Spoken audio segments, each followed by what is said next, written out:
everybody, and welcome back to the Wild Beyond the Witchlight. I am your whimsical DM, Victoria, and we're in a scriptorium. We might fight a spider. Who knows what's going to happen tonight? But before we find that out, we are going to do some announcements and a recap. So, Kristy, if you could be so kind as to roll the clip.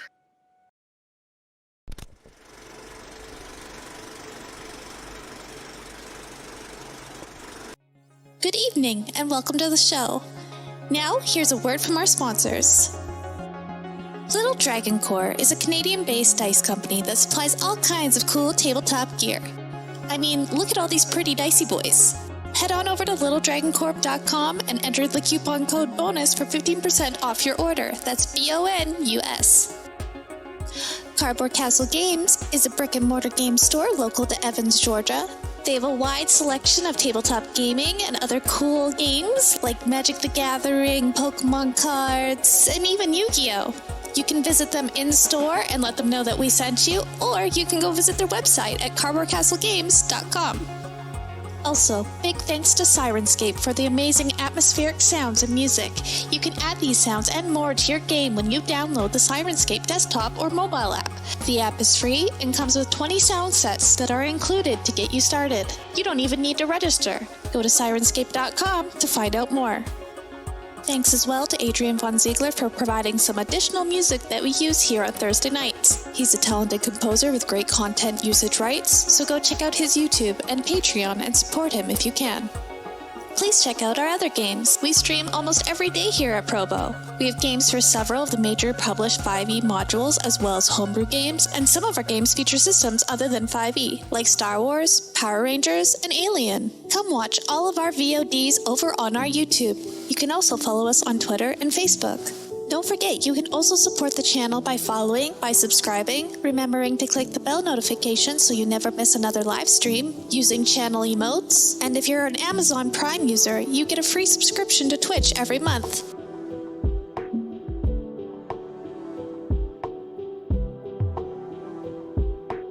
Thanks again to all of our sponsors for supporting Proficiency Bonus.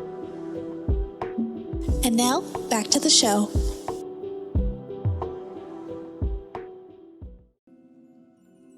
Thank you, Kristy, for those announcements. And now we're going to do a recap. If you could be so kind as to recap. Catch those hands. Yeah, of course. Catch his hands. Ow.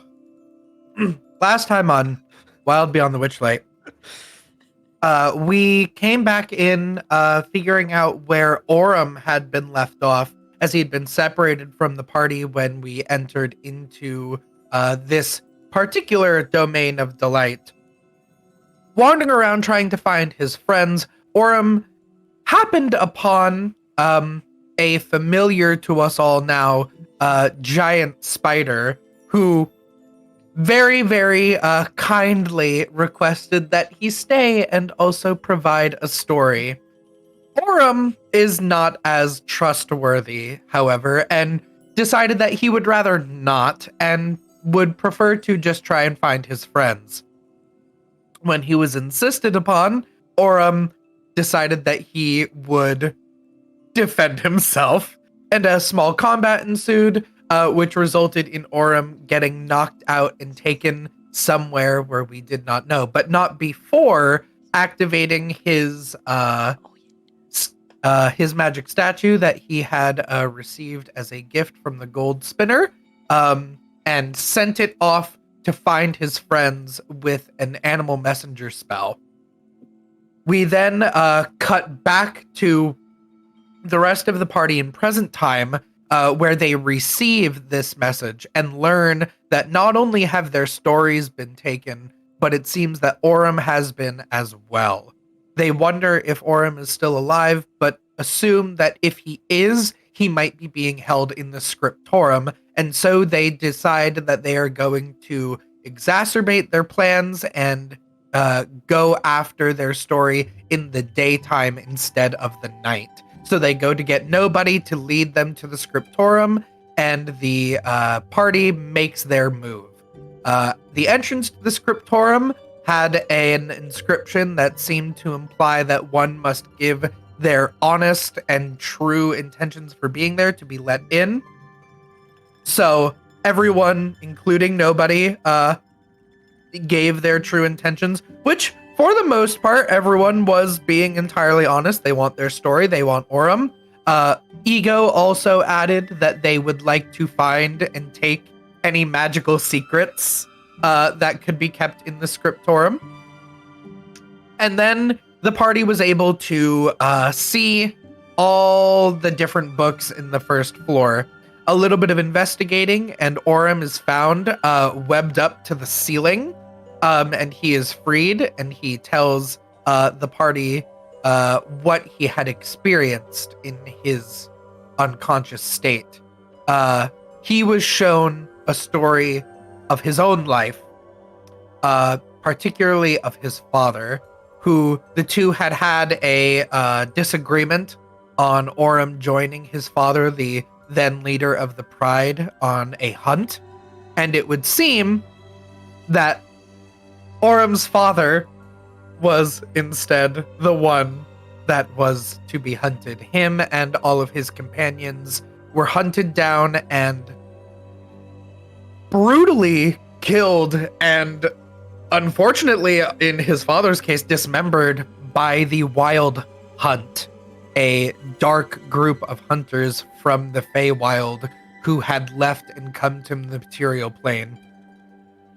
The Wild Hunt is something that has been heard of before. Ego had been told of them by their mother as possibly a creation of Ego's true form, and also one of the few things that could kill them for good.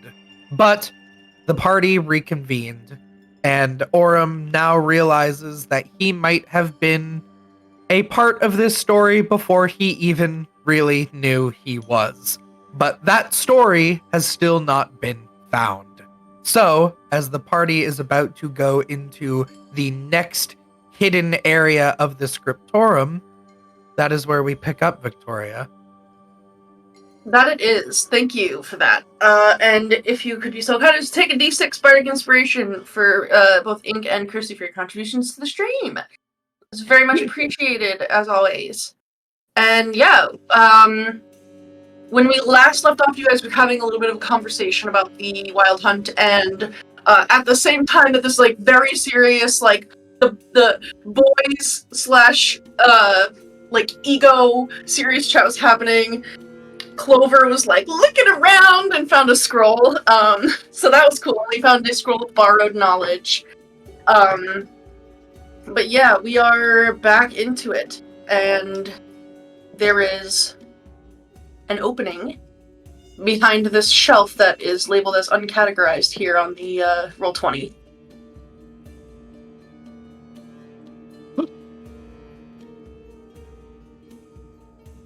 Loading up.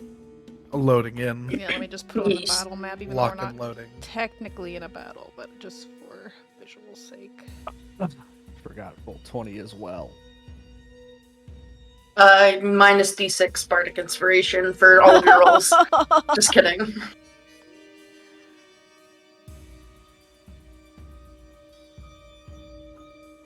Okay. Are we all good? Yeah. Yes. Okay. Ego would call Clover over and say that we've found a way forward. I will hand Ego the scroll of borrowed knowledge because, well, I don't know Ego. I'll hand Big Hat the borrowed knowledge spell because I know they want spells. Oh. Thank you. Is this useful? I take a little peek at it to see if borrowed knowledge is on the wizard spell list. It is. Which I can check. Bard, Cleric, okay, Warlock, so- Wizard. Nice. It is. Thank you. You're welcome. Still can't find our So- books, though. We're hoping maybe it's past there into the encroaching darkness before us. Okay.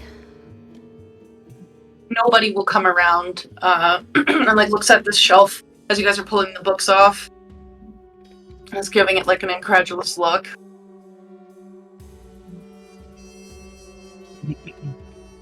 Did you find Save anything? the good stuff in the back. Oh yeah, did you? No, it's all trash. Kind of surprised that all these ugly books were hiding something behind them. They look like shit. I mean, the covers are like tearing off of this one. That one is the color of shit. We're not supposed to judge Like, books don't by their judge a cover. book by its cover. What do you mean? Was one of the rules when we came in. Okay. It's fine. The point is, it seems like this is a way forward. Lead on. Mm. He leans against like some of the stacks and is just like tapping his foot, waiting. Will do. Pulls out the shield just in case. Sword in the belt still. And I'll try to I'll go yeah. in with you. Try to move it aside so he can get in. I want my fucking names back, you goddamn shit. Oh, you're trying to move the bookshelf. Ego's just crawling through the two shelving units. Yeah, Like Yeah, you this. start. everyone but Dawn and Aurum could probably do that. Yeah, the two of you start crawling through, and then like as you're getting there, you start getting pulled away from it because the shelf gets like pulled open like a door. Oh, my legs hang out. Oh no, step bro, I'm stuck in the bookshelf. Jesus. Oh no! Oh, where's the sound bite? Where's the sound bite? Where's the sound? Where is it? Bobby? I shouldn't have said anything. I'll give up my here, Victoria. Take my D6 back. No, I don't it's fine, deserve it's funny. I love body jokes. There'll never be trouble for that here. Okay. But yeah, you see, there's like it's not even really a passage in front of you. It's revealing. Oh. Oh. Yeah, so you enter into this long room. And you can see that along the walls of this room there are silk tapestries hanging with bright swirling colors. A variety of blank scrolls and pieces of paper are haphazardly stacked, and countless crumpled paper balls litter the floor. There are a few books like here and there all over the floor, and then on the far end of the room stands a podium made of roots that is illuminated by a single solid black candle. Ominous.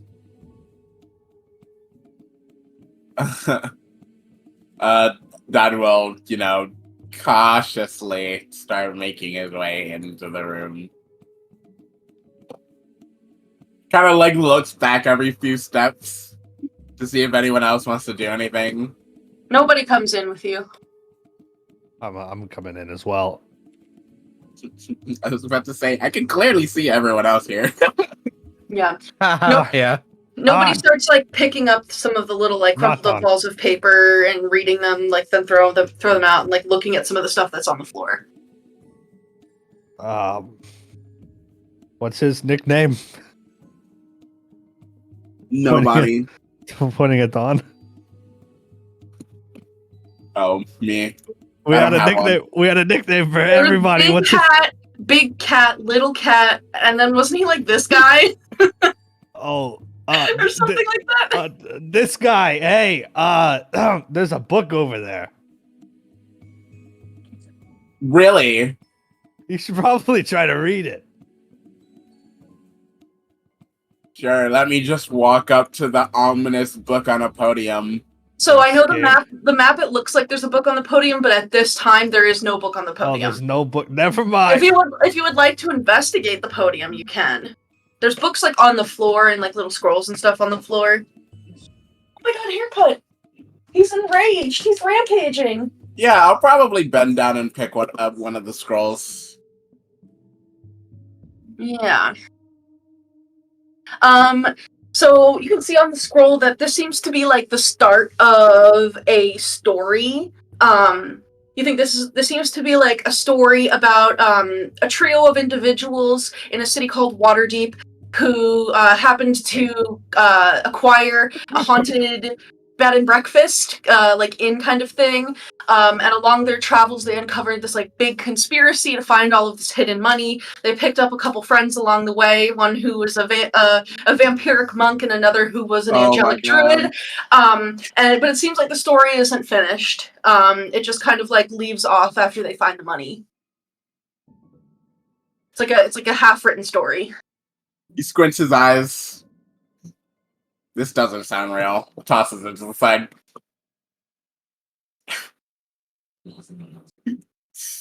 Well, I will go up to investigate the podium, even though I'm not that good at it. Okay, roll an I'm also not investigation. good at it. Time to investigate. Where are my d20s for this one? Up your butt. 11. Yeah, it definitely seems like you could rest a book on this podium. And you see that this candle is like completely like pitch black. But it is like still holding like a flame. But you don't notice anything strange about the podium. Yeah, he turns back and he says, "It's just a podium. I'm pretty sure a book would go here, but there isn't one at the moment, which leads me to think that whatever book it is in Yarn Spinner's possession." Isn't it kind of dangerous to leave candles on?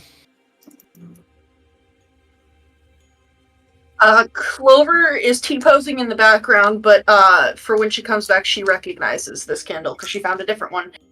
She found the same one, actually, in the room that Aurum was trapped in. I'll tell her that when she's done okay. feeding the monsters. Ego wants to look for a way to continue forward because it seems like otherwise this is another dead end. Okay, yeah. How would you be doing that?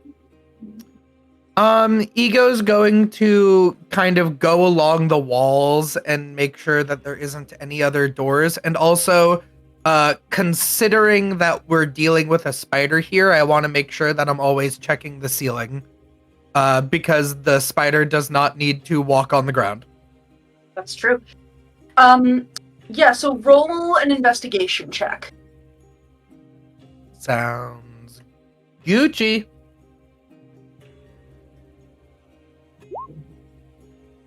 It's an 18. Nice, yeah. You pat along the walls, you like lift up those tapestries and look behind them and touch the wall there too. And you look up. Aside from like maybe like a couple little pieces of web that are like in the corners, doesn't appear that there's anybody else in here other than the four of you and nobody. And the walls are solid, the floor is solid. The ceiling, from what you can see, looks solid. Doesn't seem like there's a way forward from everything that you can tell. This is... I'm quite certain that this is yet another one of life's unfortunate dead ends. So why the significance of hiding it here? I think I know Something's why. missing. Yeah. I'm pretty sure the thing that we're looking for is in the possession of Yarn Spinner. This podium is clearly, he like taps on it, here to store a book. And Yarn Spinner reads from a book the stories that they take from everyone's memories. I'm pretty sure those stories are stored on the book that goes on this podium. So it's like I thought earlier, it must be in Yarn Spinner's possession. And since Yarn Spinner isn't here, neither is what we're looking for. Yeah. Well, I mean, they were like, I was watching him, and he makes new books. You're saying that his new books go into his normal book? Well, it could be like an encyclopedia of tales. It could be like a collection of stories. You all hear the sound of ripping paper. Ooh. You can see that nobody is holding a book and is destroying it, is ripping the pages What and are you tearing it up. doing? Can I see what book he's destroying? For what reason would you destroy such beautiful knowledge? If you want to try to catch what book it is, you can roll a perception check. Okay. I can't read. I'm right next. Is that just for Clover, or could I also? Because I'm like right. You can. Anybody can do it. Okay, I'll try. 10. 12. A little bit better. Does anyone want to add a I guess d6 to it? You probably have a better chance for a d6 if know you what? rolled a 12. I'd give it a shot too, since I'm looking around the room anyway for stories and stuff. But Sorry. Go ahead. It is a 4 on my d6 to make it a 16, but you guys can finish. Yeah. Okay, 16. I was gonna ask if this section has a name like the other ones. The shelf that had the entrance behind it was the uncategorized shelf. So he's pulling from the uncategorized? No, this room is not shelves. It's just tapestry. It's Here, let me reread you the description for that room. Sorry. No, you're fine. So along the walls of this room, there are silk tapestries of bright swirling colors. There's a variety of blank scrolls and pieces of paper haphazardly stacked, and countless crumbled paper balls littering the floor, as well as some books. On the far end of the room is a podium made of roots illuminated by a single solid black magical candle, which in their investigations of it, you recognize that because you found a candle just like that in the room with Aurum, because it gave off a magical aura of evocation magic. Right. So for Dawn and for Ego, you are just able to catch the title of it before the cover is ripped in half. The cover of this book says The Tale of Strongheart, which you recognize as the first story that you heard when you came here. Yeah. Oh. That was the one. That was the other one we wanted to look for because we wanted to get the details.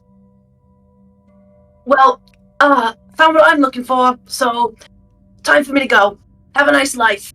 And nobody starts heading. He starts leaving. Wait, that was your story? Do you remember everything?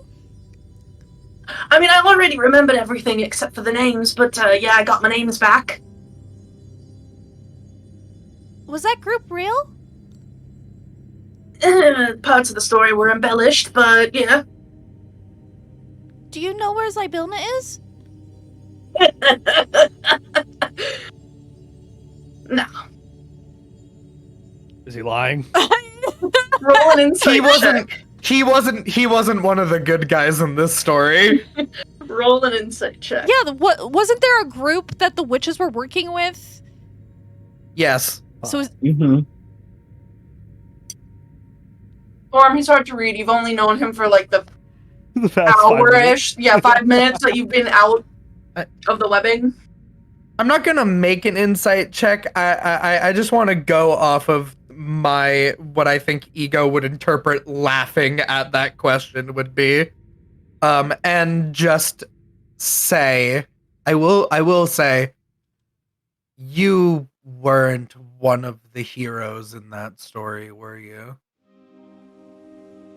Heroism is just a matter of perspective, mate. did you help put her away? Like I said, gotta go.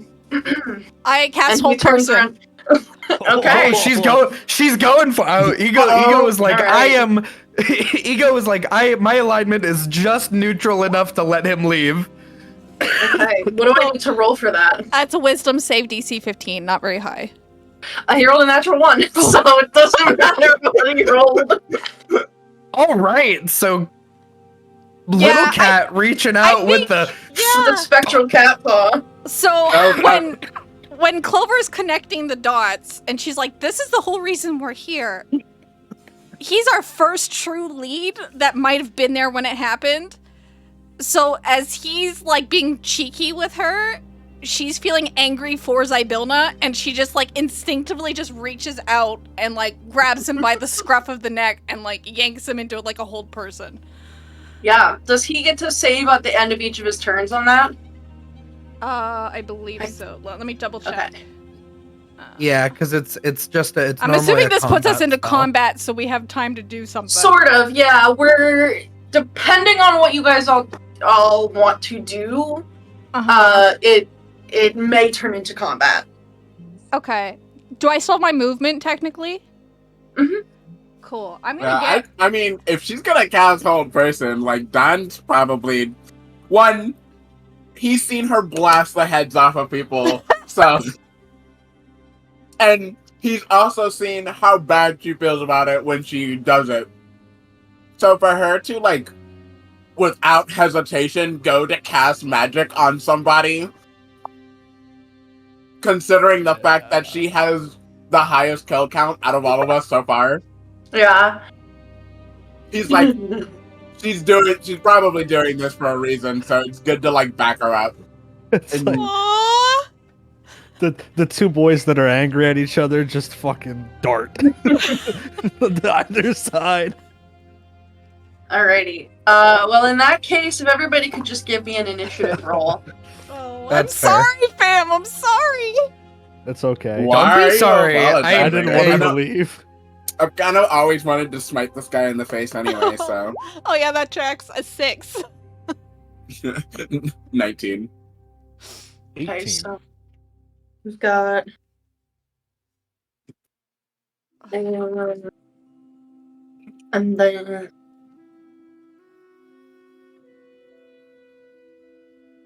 What about for Ego? 12.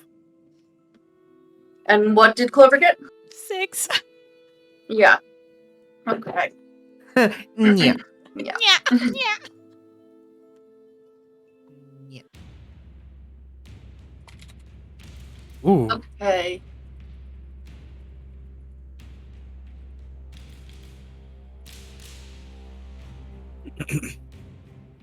Okay, so,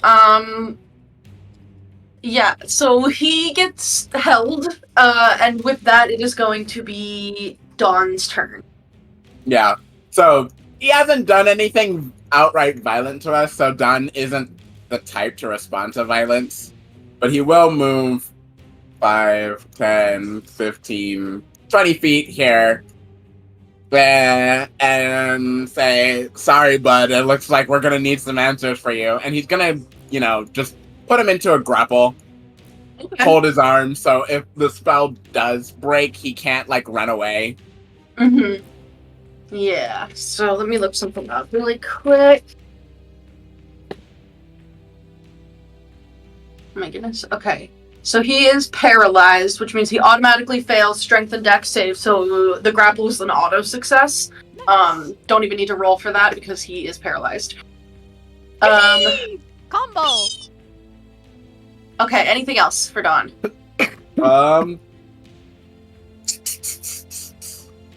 Let's see. I used my last spell for this. Oh my goodness. No, I don't think so. Alrighty, Aurum.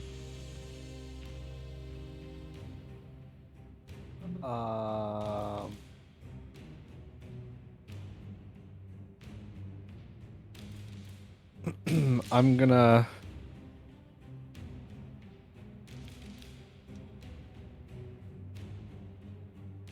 also dart up to the other side. If Fairy Wings reacts to you like that, you've probably done something wrong. And I'm gonna line up a punch at his stomach. I'm gonna hold the action to punch his stomach, like a 1-inch punch. Okay. If And he what? does anything aggressive. Okay. Gotcha. And with that, it is nobody's turn. He can't do anything because he is paralyzed. And he can't move or speak because he's also incapacitated because he's paralyzed. So at the end of his turn, he's gonna make a wisdom saving throw. I believe in you, buddy. You can do it. It's not very high. 12. Oh, honey, he's still old. Yeah. Okay. All right, looks like we'll have time to tie him up and everything. Yippee!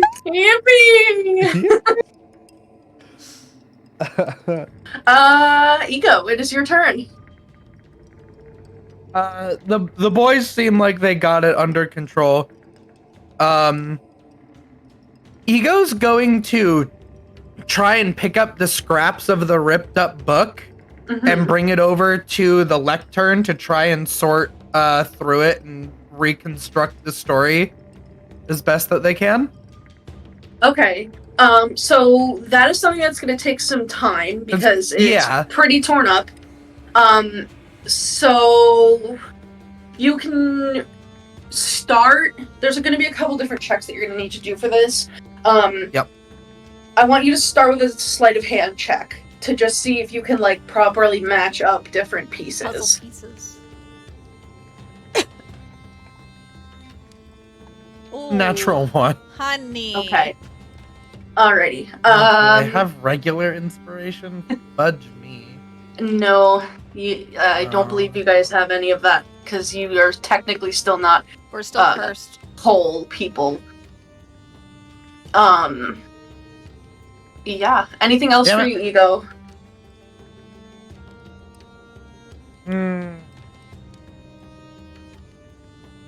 I will.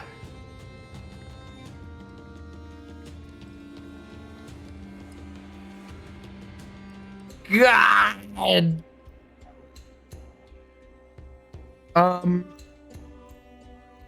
I will use a bonus action to put a hex on Nobody for his dexterity checks, which he would probably need to do to sneak away if he ever got away, to get out of grapples, things of that Okay. nature. Nice. Sounds good. Clover, you are up. I'm gonna go up to him. Oh, and I think I have to use a spell slot for that one because I used it on the fox earlier today. Yeah, you did. That's fine. I'm really sorry, but you're the only person that was there when it happened, so we need answers. And I'm gonna pull out some rope from my tent kit and start wrapping his feet so he can't run. Oh, nice. Oh, yeah. I love Clover so much. I'm really sorry, but we need to tie you up for it's just temporary, I promise. When Tinkerbell brings out the rope and is like, "You're gonna tell us what we want to know." Yeah. Yeah, you can just go and roll, Sleight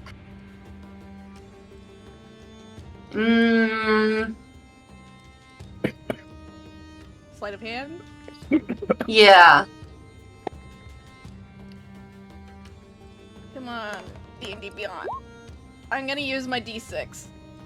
Okay. Hell yeah! I'll take it! 16. Yep, okay. You can start tying them up pretty good. Nice. I don't think I have bonus. I should double check. No, I'm nothing. That's it. Okay.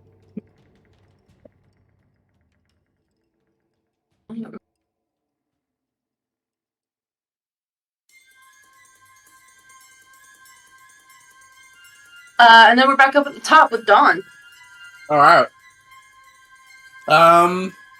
Yeah, I have him grappled, so I'm just going to hold an action. Hold an action. No, I'm gonna use. Yeah. I'm gonna use a bonus action to cast Ensnaring Strike, and hold an action for if he attempts to somehow escapes his bindings and stuff and attempts to get away, because I'll just smack him in the back with an Ensnaring Strike and try to keep him locked down. Nice. Okay. Let's see. You may do so. And then next up is going to be Aurum. He's being tied up. Magic is being cast. Everyone is getting ready to do shit to this guy. Ego is trying to put the book back together.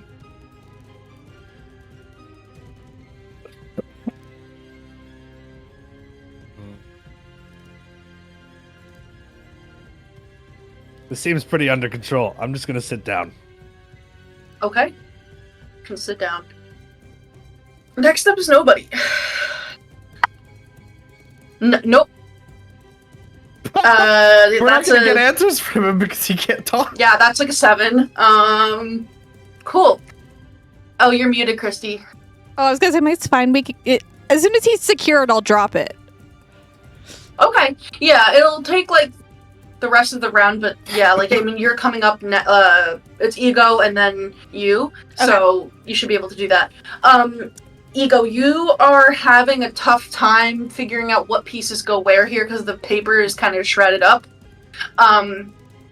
You can roll an intelligence check, but because you not won the prior check, to try to like line up the passages, it will be at like disadvantage.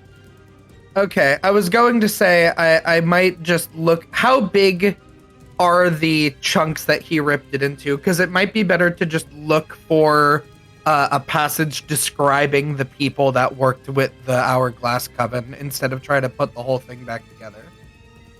It's a variety of different sizes. Like he kind of just like shredded everything up, and like ripped the cover, like ripped it at its spine. All right. Just straight intelligence at disadvantage then? Mm-hmm. All right. You know what? Physical dice. The music's hitting tonight. It really is. It really is. First roll's a nat 20. Cry. Second roll No. is a 15 plus 5, a dirty 20. Nice. Yeah, okay. So it's gonna take you some time. It's gonna take you a few minutes, but you're starting to see like words that you think like make sense from one piece flowing into the next like shred. So you think if you have a few minutes of time to do this, you'll be able to put enough of it back together to understand. Okay. Sounds Gucci to me. It seems like everyone has him taken care of. I would probably say whatever we are thinking about doing, we do need to be aware that eventually we are going to have a very big spider coming back here. So we take I'm not scared of that spider. They already captured you once. It was lucky. It was lucky. It was a fluke. He missed 3 times. A string of bad luck is more common than you think. Just be careful. And everything happens in 3s, so that tracks. I think I can put together this and we can look back at the story. But if he starts talking, that's even better. And you can see Ego's just basically doing the fastest freaking jigsaw puzzle that you've ever. Once I feel like he's secure, I'll drop the hold person back. Okay. Yeah, we will step out of initiative. If we need to go back into it, we can just keep the same order. Okay. I found my dice. Yeah, you can eventually drop the whole person, and he's immediately like wriggling. He's like, "Oh, what the fuck? Oh, let me out! Come on!" We will. We just need answers. I'm sorry. I didn't promise to give you any answers. I promised to get you here. I got what I needed, so let me go. Yeah, but you also took what we needed.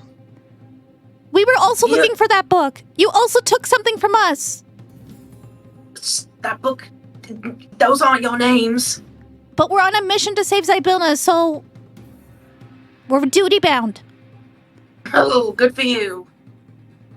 We can make a new deal because technically we didn't promise that we would let you go. It's true. You're good at that. You're good at those deals. You're really. I tried to make one. It didn't go too good. I guess it went good. It's one of the few things that I'll thank my mother for these days. Answers for freedom.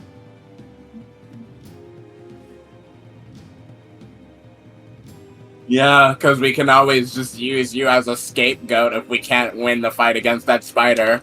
Oh, we caught this guy snooping around where he shouldn't be. Here you go.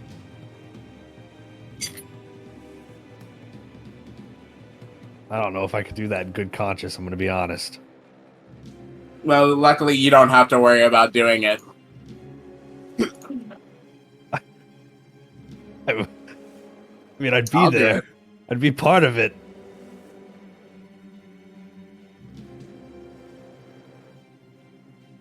No deal. Come on, man. We don't even have beef with you. We just want to know what happened so we can move on. I'm put my claw on his chin and lift his eyes to mine. He looks at you. And I'm gonna try to cast Charm Person on him. Okay. Wisdom saving throw? Look into my smoldering golden eyes. Look at him smolder. He's probably gonna save because I don't have a good DC. That's why I never cast spells. But It's wisdom. He wasn't super good at it. And his roll was not great. Hold on. Let me get his thing up. Go.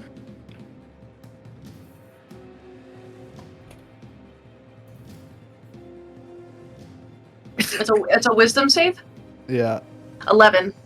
Oh, it worked. Yeah. Hell yeah. So the golden moths appear on my horns, and my eyes give a shimmer, and then his eyes also have a golden shimmer now.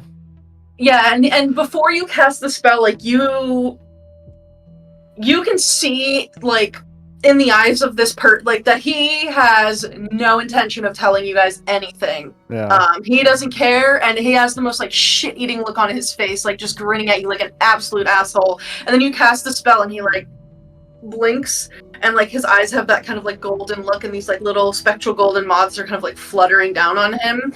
And then he looks up at you and like gives you like a slightly more trusting look, but he's still kind of like, you just get the feeling that this guy's just like a douche through and through. Yeah, so even when he likes you, he's still a dick. Hey, Yeah. listen, we're friends. We just want a couple of answers. Nothing big. It's nothing big, and it'll never come back to you if it's anything incriminating or whatever. I don't. I mean, I hear what you're saying, but you know the way it works. Tit for tat. I need you to give me something for me to give you something. And as far as it not coming, Oh. rip. Ink said, "Fuck this guy." The beast is It was demonic in demonic. It wasn't me, it was nature, your very ground. icky. Very icky. No good. And as far as it not coming back to me, I mean, a spider is a spider, but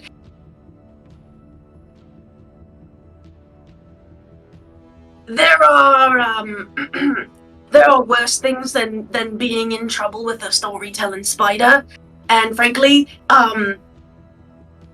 if I spilled beans, I'll be in that situation. So Oh, so you're scared. yeah, I'm scared. In your mind, Aurum, because like I don't want to like jeopardize the charm. I'm gonna tell you to ask him if he's scared of the hags. Are you scared of the hags? I mean, I haven't really interacted with them a whole lot. It's not really. They're just filling the wallet. Okay, right. Are you scared of something else? What are you scared of? That's what Ego's trying to find in this. It's the other group that was actually doing the takeover. Is it Order of something? It was literally like the Order of Shadows or something like that. Yeah, it's Or the gonna still take you a scorpion. couple more minutes to put the I story know together. it was something quite like Dark. Obviously dark. stereotypically evil. Yeah. Yeah. I'm trying to remember. Well, because I'm trying to remember if it was from one of the courts, if it was from the land of from the like Lady of Wind and Shade. I can't remember. It was like I swear because Ego was like, oh, darkness. Yeah.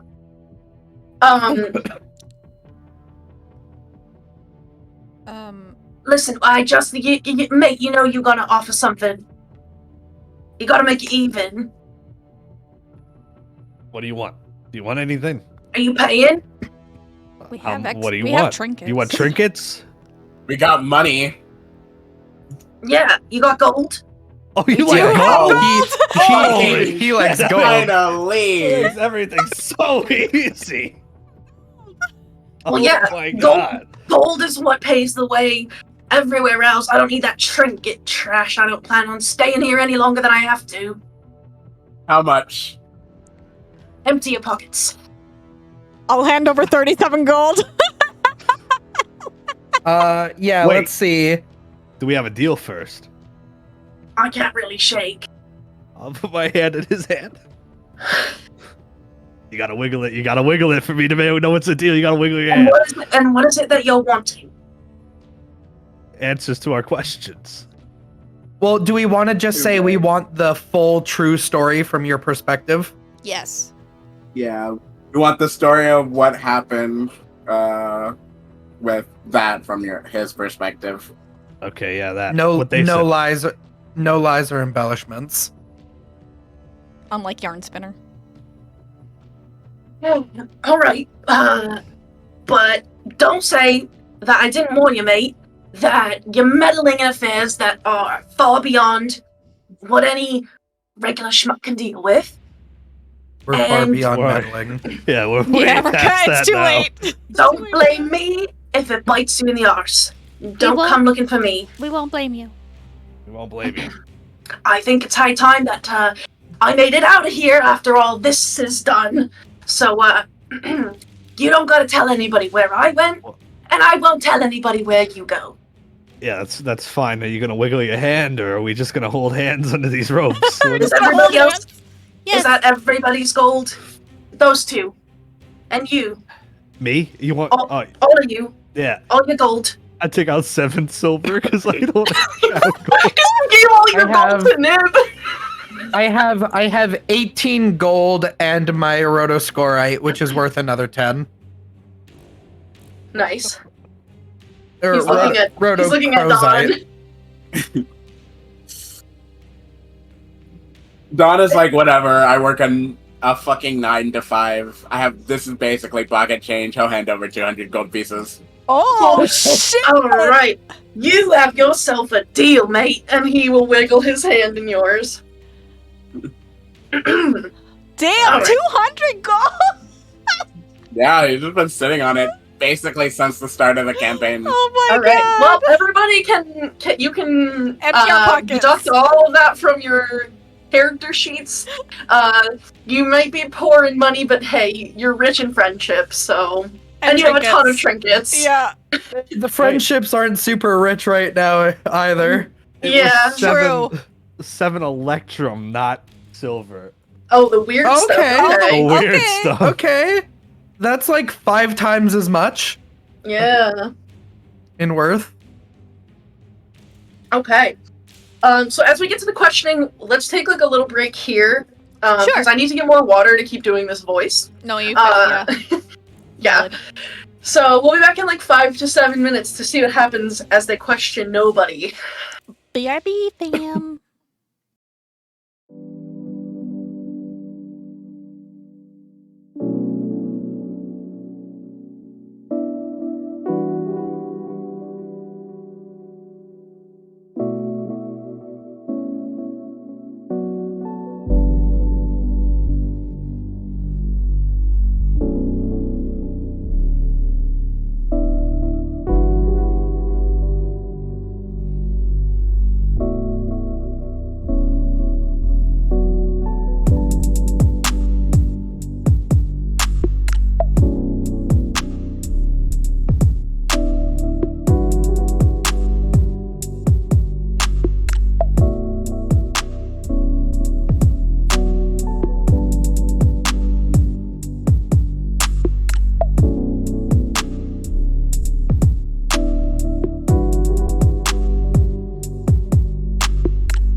Welcome back.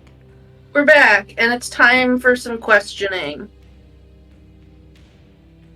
Yeah, so you made the deal for this character to tell you, like, his experience of everything that has happened with Zybilna with no lies or embellishments. Yes. And in exchange, you are offering him a large sum of gold, and he's also asked that you don't rat him out. Because he just wants to get the fuck out of here.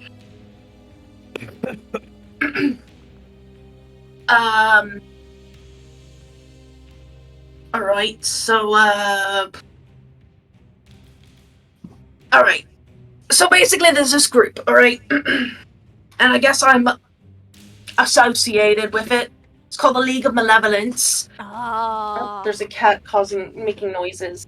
Yeah, told you it was like super evil something. Yeah, because you were The like Lob. Maleficent. To be Not honest, the Lob. we make pretty Lamb. good coins, so, Wow. you know, that's pretty good for me, and Warduke likes money too, so that works. Plus, there's just something real special about hearing somebody's last breath and watching the life leave their eyes, so that's an added bonus that I get along with the gold, and we just, you know, oh my god! Ah! He pulled off my headphone! He got caught in the corner and he pulled off my... Oh no, haircut! He's crazed! Okay. So, yeah, you know, we just, I kinda just do whatever Kellic wants me to do, as long as it's gonna get me money, and let me, you know, kill people.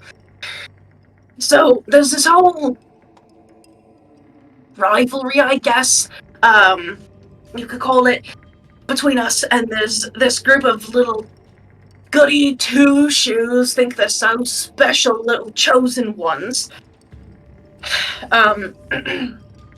Sorry, this is, like, painful. They're called Valor's Cole. Bunch of twats. But,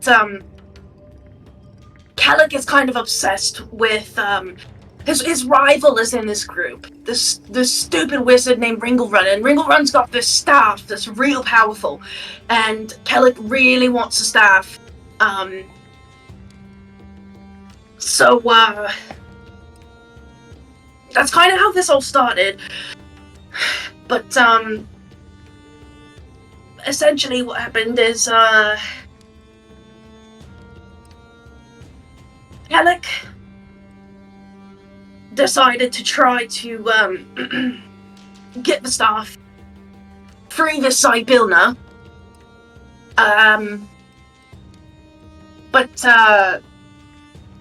shit kinda hit the fan, and Valor's Call showed up to try to stop us. And then out of nowhere, these three ugly bitches stopped. They did something, and everything in time in that palace of hers, everything stopped. But the ugly bitches took a couple of us out and decided to employ us to help out. And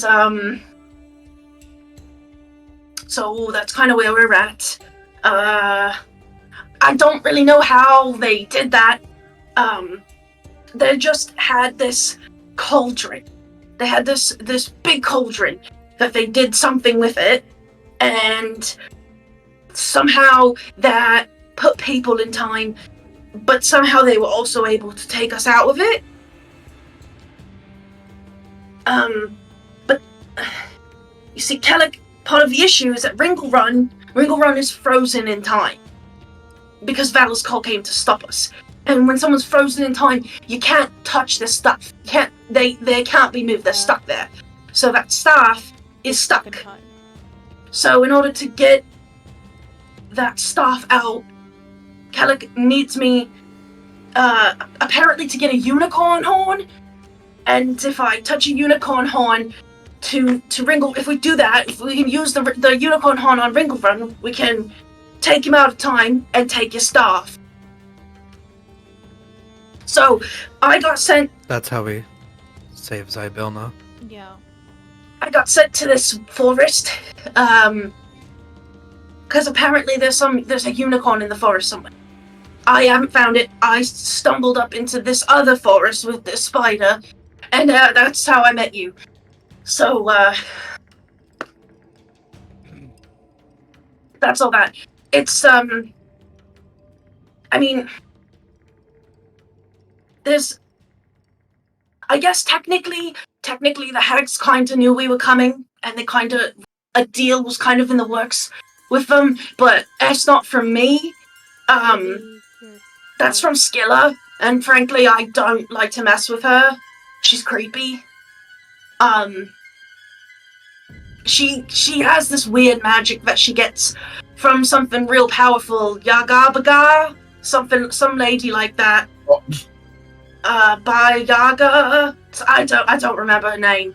And then there's this other guy, Zaga. She's a fucking loon, but he thinks that he could take over the League of Malevolence from Kellic. He also worships Orcus. I like to stay far away from that. And, I mean, Warduke is, Warduke's Warduke.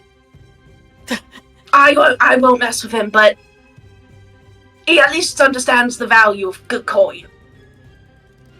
But, you know, Zargash is a coward, and even though Orcus is going to turn him into a vampire whenever he dies, he's not going to fight Kellic as long as Warduke's around, because he's got that big flaming sword, so...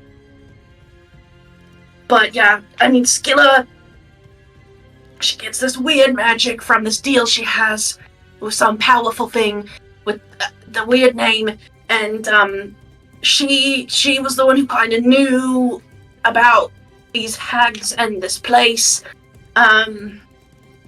She kind of fucked off after we got freed from time. I don't really know where she is. Oh, so she left the group.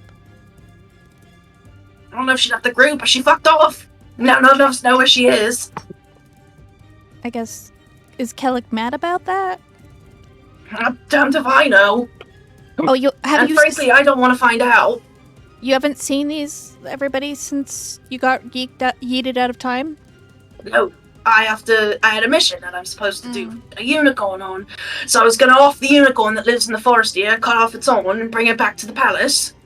I have another question for you. Yeah. Oh, when you say that you kill people, do you just kill innocent people? Does it matter? What do you mean? You said you like to watch the breath leave people's bodies. Do you kill innocent people? I kill whoever's paying. It's you know, it's all well and good to you know, fight from a distance, but my favorite thing to do is get somebody alone. Especially if I've been hired to kill them. Alright, I get them alone, and I like to make it up close and personal. I like them to know what's going on. I take my garrote, alright, and I choke them out with it so I can listen to their dying breath. I'm gonna pick him up. Yeah? Grab his chin. Oh. I like to look the people I fight in the eyes. And I'm gonna punch him in the stomach. Yeah, roll some damage. Because I don't want to let him leave anymore. Yeah. After hearing about we the made unicorn. a deal. We didn't We say didn't we make had a deal to Can't protect break- him. We just made a deal to not We rat gave him him out the money. and give him the money.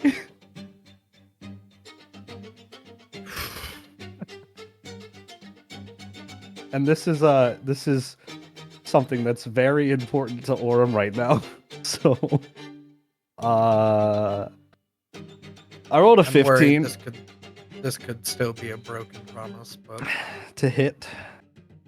Did you roll with advantage? I did not. 17 to hit. Yeah, that'll hit. Hey Vic, could I make a check to figure out like the? because I don't want to metagame this. The importance of unicorns and killing a unicorn, like, how fucked up is that? Yeah.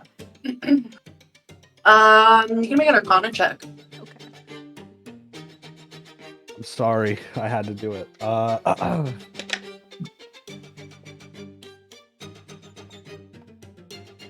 1 for psychic damage. 19 Arcana.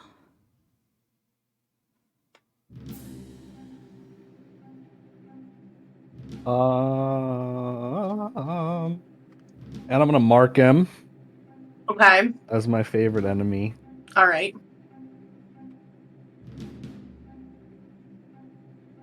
12 points of psychic. Well, You sorry, can 3 seconds. give It doesn't this. matter. You can give the damage all in one. Yeah. Okay, 12 total. Okay. Yeah. You punch him in the gut, and like some blood like comes out of his mouth, and like the wind gets knocked out of him. And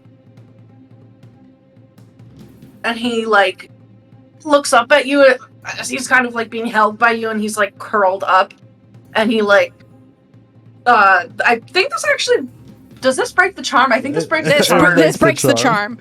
Yeah. As the magic leaves, and like his eyes are filled with malice and hate, and he just like spits in your face. So for Kristy, Yes. you said you got a 19. Yeah, 16 plus 3. Okay, so yeah, you would know that unicorns look like horses, but they're not horses. They're sort of like a celestial creature mixed with like a fey creature, and they're known to wander in like sylvan realms, and they like are said to glimmer like starlight and moonlight and have like flowing golden manes, or like manes made out of like starlight, things like that. And obviously the most prominent feature that they have is this like single spiraling horn that protrudes from their head, made of ivory. And it's said that like the magical touch, of the horn can like heal the sick and the injured. And you know, they can speak. They tend to like they're very friendly as long as they are with like good creatures, but they are like they have like a stalwart fight against evildoers, and and do everything that they can to hold evil at bay. So if a foul-hearted creature like enters the domain of a unicorn, they are probably not leaving alive. So a lot of times like unicorns will be sent as like divine protectors or messengers to ward off evil and protect sacred places. Or like protect an item or something. Right. So, would a unicorn horn still work if he killed it and removed it? Let me here. Because like, is he just killing this thing for no good reason? I mean, there is no good reason, but like, if he kills it and it doesn't even work, like then it's so nothing. The horn is like the focus of all of their power, and is basically like a piece of divine magic. And you can make like there's wands made of unicorn horn that can channel super powerful magic. Okay. And unicorn horn weapons can imbue divine force into said weapon. Wizards can powder unicorn horn to turn into potions or scroll ink and use it as a component in eldritch rituals. But any creature that takes a role, no matter how small, in slaying a unicorn is making themselves a target to like divine retribution, either from a god that this creature is directly associated with, or just from like the overall force of good in the universe itself. Okay. But I mean, you get the sense that this person, whoever he is rotten to the core and probably doesn't care. So like, he would already be a target if he enters its domain anyway. He would be a target, but in terms of like being the target of like the retribution of all forces of good, like he doesn't care. He wouldn't care. So if his leader told him to go get this was because he's any part of the slaying, he would also be held to retribution. Do I think that if he takes the horn, the unicorn dies regardless? That you don't know. You don't know if a unicorn has to be slain or if it can just be cut off. You just know that like the horn is the focus of all of its power. I can tell you that's how horses are made. Actually, there are no horses. All horses They're used just to be unicorns? they're just hornless unicorns, and that's why they're so evil, because all of their goodness was ripped out of them. Yeah, that's a fact. I'm just wondering if it could be given willingly. That's all. If nobody It's like stops chicken or- me, I'm it's like just gonna chicken or keep the hitting egg. this guy, to be honest. Yeah, you don't know if a yeah. horn can be given willingly or if it can be taken in a way that keeps the you don't know that. That's very specific knowledge that yeah, that's fair. But Yeah. regardless, taking this horn and killing this unicorn. if you take the horn by killing the unicorn, it's setting yourself up for like a world of retribution for the forces of good. And You're basically like you are like fully aligning yourself with evil, and you will never be redeemed because you've killed like the most pure form of goodness that exists. Okay. I don't believe any of this, by the way. I'm just letting it known. I don't believe any of this. It sounds like a bunch of malarkey because it's a horse. I think knowing that, I'm also Team Aurum, and I'm not letting this guy leave. What were you gonna say? Ego is against Team Aurum on this one, which is, I think, significant because normally Ego is down to murk kind of anybody. Ego is going to say. Go ahead. What was that? Oh, Ego is going to remind, I will say, death is not final here in the Feywild. You could possibly save him from a worse fate. I think that you should let him go. Because Ego believes in cosmic balance. So, Ego believes that if you kill him now, you might spare him from a greater retribution later. I see what you're saying. It would be satisfying to you now, but death is not final here. It could just help him. Also, for Ego, in the time that it took for nobody to give all this information, you were able to put enough of the book back together to more or less get that story back that was told to you by Yarn Spinner when you first entered. It's in the Maps Handouts Picks channel. I just tagged you on it. If you so wish to read it again. Yeah, Ego's gonna like press that. Okay. That does press that down because I'm hoping to take this book and get it mended at the at the end of the road. Or if I sleep, I can change a cantrip. Yeah. Okay. So Aurum punches nobody. I almost said his real name. Aurum punches nobody in the stomach. Clover, you're kind of getting on the offensive. And I think Clover, hearing Ego say that, she's going to stand in the doorway but make no aggressive moves. She's going to like block his retreat for the moment, but not make an aggressive move. Yeah, I mean, he's like tied up. Let me make a roll. Like, he's not really in a position to be getting out of this anytime soon. So in terms of like, he's fully at the mercy of this party. Okay. He can't escape. He can't fight back. This is complicated. It's not a fair fight. It's not a fair fight, Aurum. This is so complicated for me. I was about to say, Dawn is going to say, look, I don't really like this guy any more than you do, but we only got this far because of his help, and who knows what would happen if we just turn on him right now, despite everything that we've technically done for each other. Also, he's trapped in here with all 4 of us tied up.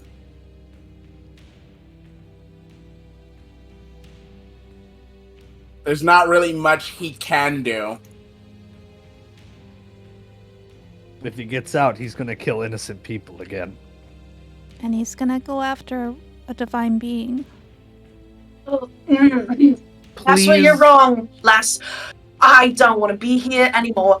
I got no problem stabbing my mates in the back, but I know when a situation's not in my favor anymore, and sticking around to see whatever happens when Kellic and Skilla and everybody is angry, I don't want to be a part of that.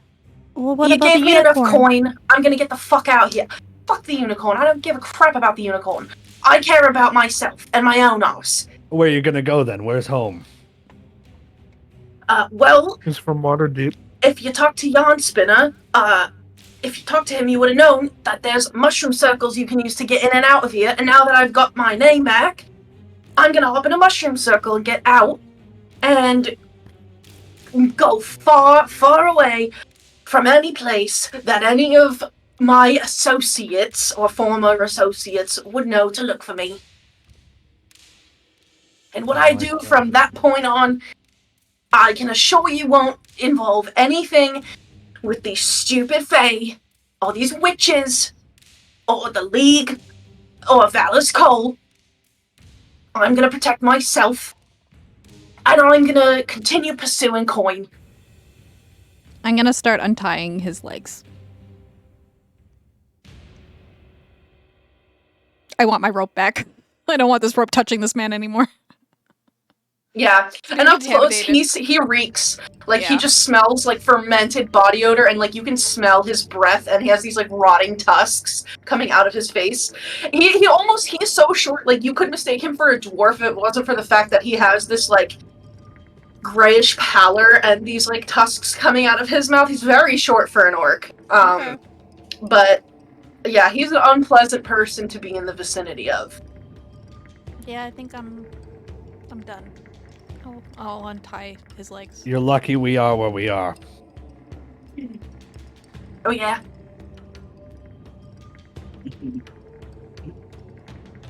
And you're lucky my friend spoke up. Ain't that Well, Ego's like he's still hacked. Ego's like he's still hexed. Hiding is not going to do well for him in the immediate, and yeah, Ego believes in cosmic balance. yeah. Good deeds and bad do not go unpunished. When you Yeah. say that, Clover backs down. Don will just say, whatever you get up to, if you ever get on the bad side of us, in the near or far future, I can guarantee you it won't end up well. right. Sure. Well, hey mate, and he looks at you, Aurum. Was going to say to you while you had me all fucked up in the head that, a friend, if that's what you'll call what we had for that magical moment there, Oh, we is weren't just friends. an enemy I haven't made yet. And an enemy, well, I mince people. You look a little bit tied up to be mentioning anybody. Oh, I mean, and that's not fair, is it? We could take your hands. We could take his hands, and then he could never hurt anybody again. That doesn't seem very fair, does it? You don't seem very fair killing innocent people. You'd assault and maim somebody who's tied up and just trying to get out of here. Just Somebody trying to who's escape. evil, yeah. Yeah. Oh, You're you an evil say that I'm person. evil. You're an Oh, evil you- person. From my perspective, I'm trying to stay alive. I'm trying to make coin and protect my own arse. How is that evil? You're killing people. So You every made- person that's ever killed somebody is evil. Clover's ears flatten. I mean, you're killing innocent people. You know, mate. If somebody none of gave them- you a hit to kill my friend's family here, you'd kill his family. if the Even though coin his was family good did enough, nothing wrong. His family did nothing wrong. That's evil. And is it evil when somebody has me kill somebody who enslaves children in a factory? Is it evil if I murder somebody who likes to target disabled people in the streets or hurt women? Is it bad for me to kill somebody who abuses their kids? I kill whoever I'm supposed to kill if the money's right. It don't matter if they're good or evil. It just matters that I get paid. I don't like people who kill people for sport. And that's what you do. It's You not kill for people sport, mate. It's just a job. It's a transaction. You get a trophy. Mmm. Your gold is your trophy. That's a sport. Then anybody who's killed anybody for one reason or another has a trophy. Whether that's apart from the victim or just the knowledge that they killed. It ain't that black and white, mate. Just don't see me in the real world. That's all I'm telling you. You won't see me. I can promise you that.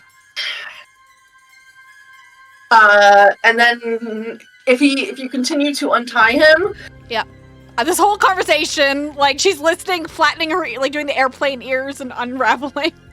mm-hmm. Are you guys letting him leave?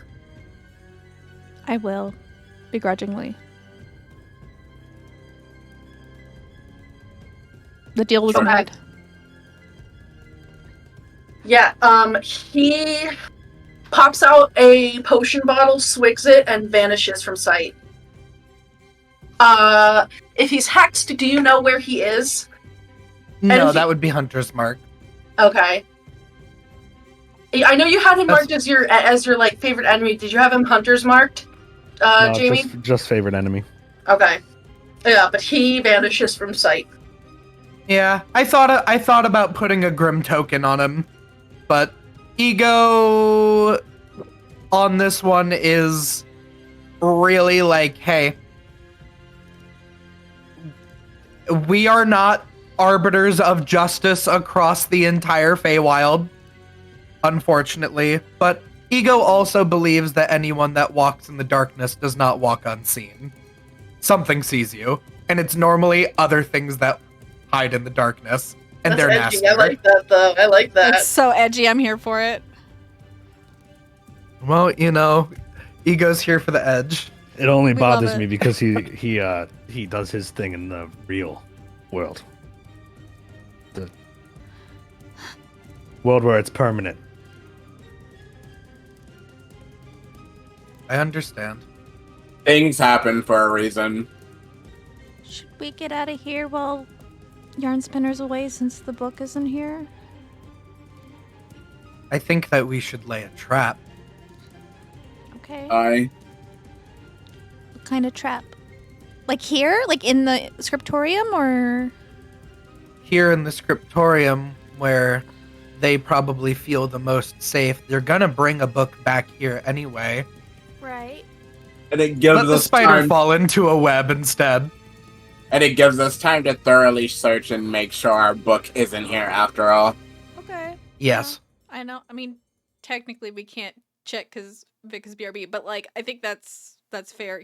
I guess we could like take like a short rest while we're figuring out how we're setting up a trap in this room. Is it in this room we're gonna do it? I don't know about in this room. I think we will figure out what we have to work with and go from there. Because I don't know if I want to... If we had to fight in this room, this it's is their very lair, right? tight. It's tight, and it would This be their could very... The whole place is their lair. right their But domain. this is right? definitely like... But this is like the heart of their domain, so Yeah. we Yeah. have to assume that they can be more powerful here. Yeah. But I just feel like if we fight in the woods and things get bad, they can just disappear into the woods. Yeah, at the And we very have to least. contend with the animals. At the very least. Even at the end of the day, we don't need to fight them. If we're confident in sneaking around, we can wait for them to come back and go to bed or something and put the book up. Yeah. Just in case. Okay. But we have enough options staying here. Before I start to take a short rest, I'm gonna just like go through these books and see if there's anything else that could be of use to us, whether it be books or magic with my detect magic. Okay. Yeah. So you now have 2 of those candles that have evocation magic. And Let me put that in. I forgot about that. for ego, just like in your inspections of the room, within this like little hidden space, there are there's like 200 gold piece worth of fine like parchments and like inks, basically supplies that you could use for copying spells into a book. Oh, hell yeah. Oh, yeah, because I might not be keeping this little enchanted inkwell for too long. Yeah, so that's 200 gold pieces worth. Okay. And in terms of magical things,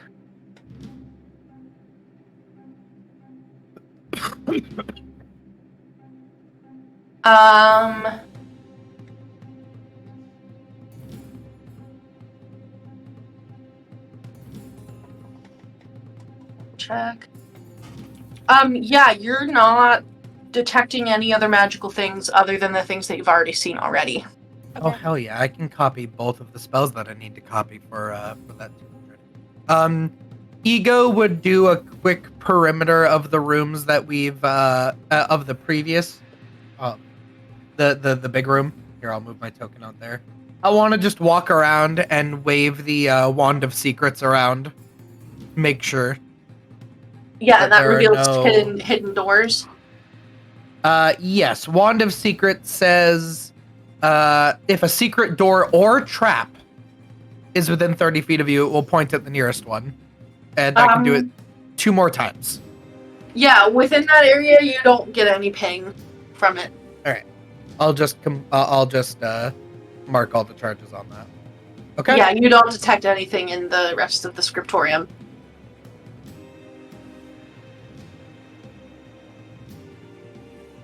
All right. This might just be no, but these rooms versus the size of the building on the outside.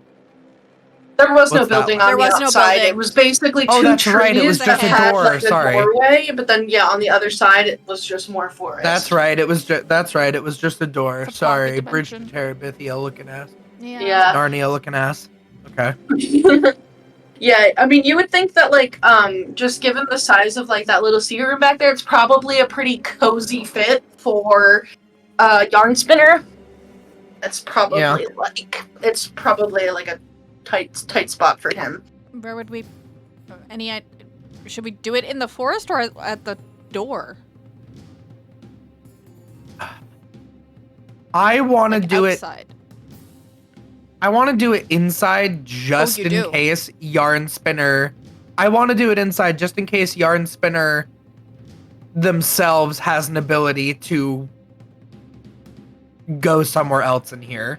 Like, I want to see what yarn spinner does in I You see, know what I I see, mean? I see. Or at the very least, I forget, you can go invisible. If I take a short rest. Okay. So at the very least, well, the invisibility spell is touch, right? You can do it on someone else. Yes. So at the very least, one person in here to watch what they do. Mm-hmm. But that's just how I think. I want to see what they do in here. It is possible that they'll notice that Aurum Is out. escaped. Yeah. But that might not First thing make. I'll notice. They might just think Aurum escaped, ran off into the forest, and left. You know? Right. We could put the books back on the uncategorized shelf, wait in that secret room, and look into the room from there. But if we think that Yarn Spinner will go in that room, then that's not a good place to hide. I think Yarn Spinner is 100% going to go in that room. I think, I don't think there are any real secret passages or anything. I'm pretty sure Yarn Spinner's, nightly routine is probably, they come in here, and they'll place the book down on that pedestal, and either go somewhere else to sleep or do some sort of ritual or something that involves stealing names and stuff. Oh yeah, that was Didn't the Aurum stories. see? Yeah. That was Yeah. the ethereal spider form thing. Okay. Well, yeah, I think that we should set a trap in here then. I think. That's my vote. Okay. I'm gonna sit down somewhere in a corner and start a short rest so I can get spells back so I can help. You're muted, honey. In the small room or in the big room? I'm confused. Small room, right? Where we're making the traps. Maybe trap in big room, just so that we have more room to play with. There's like things to take cover behind in there, etc., Oh, in etc. here? Yeah, Okay. I think maybe the main room. Okay. Let's set a bear trap right here. I'll sit here. Any of you that want to take a short rest are able to do so. I'm gonna delete these, like the shelf The labels, because I don't think they're going to be relevant anymore. And you guys, during your short rest, have enough time to give all of the shelves a very thorough look.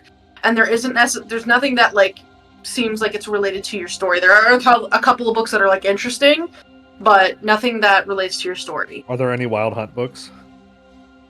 There are not. You can't read. But yeah, but I could ask. They don't know. There aren't any about that. Ego pulling out a book that's titled "Everything About the Wild Hunt That You'd Ever Want to Know." Ego, no, no book. No, not no here. books here. What a This big one's a bad. cookbook. What a Recipes big aren't bad. even good. Okay. Arcane recovery. I just want to set a bear trap. Sure. I will also Right use here. my channel divinity to harness divine power and get back a spell slot.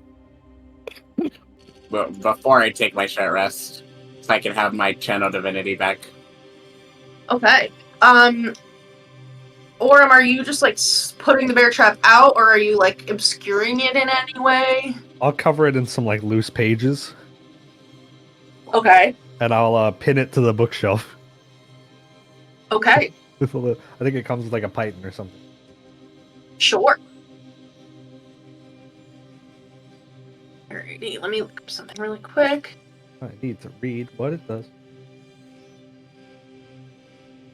Yeah.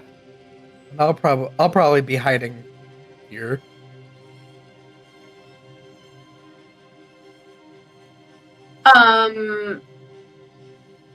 Dawn, what is Dawn doing again? Sorry, what feature are you using?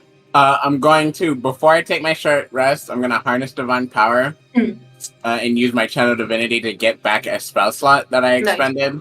Yeah. And then I'm going to short rest so I have my channel divinity back because it comes back on short rest. Okay, cool, gotcha. Okay. And then I believe Clover is short resting for spells, and Ego is doing your arcane recovery thing. Yes, and I could spend some time scribing the spells, I suppose. Okay, yeah. You can probably squeeze in, if you want to only focus on that and not contribute with like the trap setting, you could get like a good like 4 hours of spell scribing in. That might be both spells. Hold on. Let me read the feature because it's the one thing that I never have memorized. Let's see. Process takes 2 hours for each level of the spell, costs 50 gold. Okay, so I can do one of the spells. So let me see what I have in my scroll case. Actually, I was just given another scroll of borrowed knowledge, so let me add that. What level is borrowed knowledge? Right? Second level I can- divination. Thank you. That one probably won't be. I'm probably gonna do.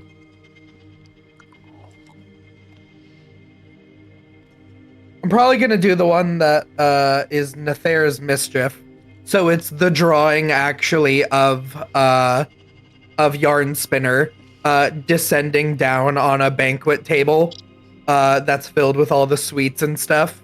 But the way that Yarn Spinner's legs are oriented, if you look at the picture upside down, they look like a skull. Spooky. I just linked you to Borrowed Knowledge in D&D Beyond, if that helps. Yes, thank you. Okay, yeah, you can spend the time doing that. And then as far as the trap, are you doing the bear trap? Is there anything else that you guys are doing? I don't have any spells that can contribute, so that's why I didn't. I don't really have anything that can contribute as well, other than my channel divinity. I think Don just kind of wants to. I don't know if we're planning on jumping them right when they get in or anything like that, but yeah, Don wants to be close enough to where he can use his channel divinity or something to also help trap them or like keep them still, but not too close to where they're seen immediately when they get in. So probably like hide here. Okay. Or something.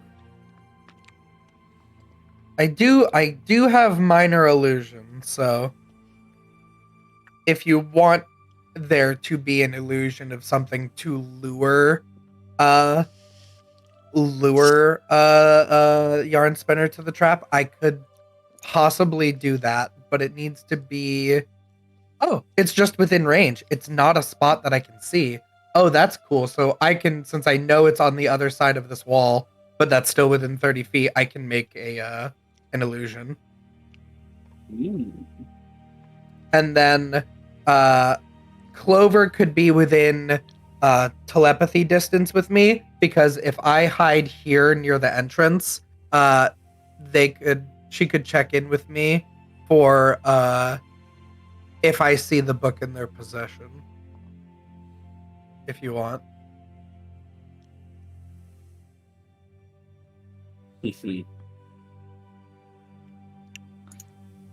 Is Luna still missing? Mm-hmm. Okay.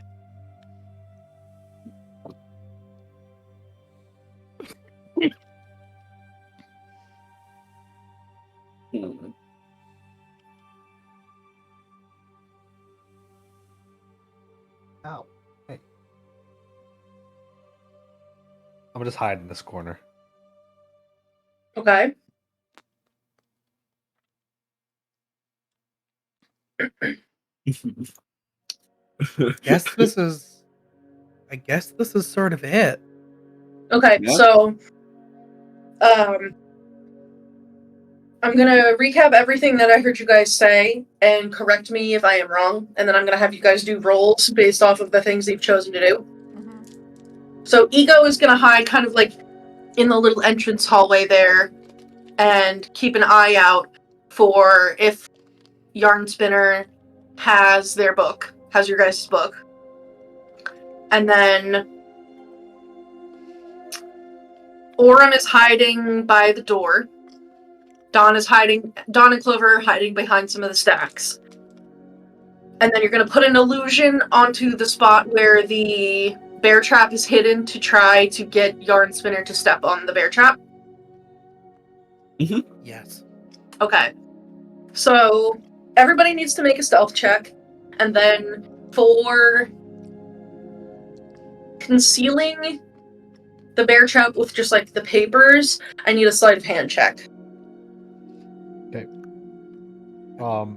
So I have advantage on stealth checks for being quiet.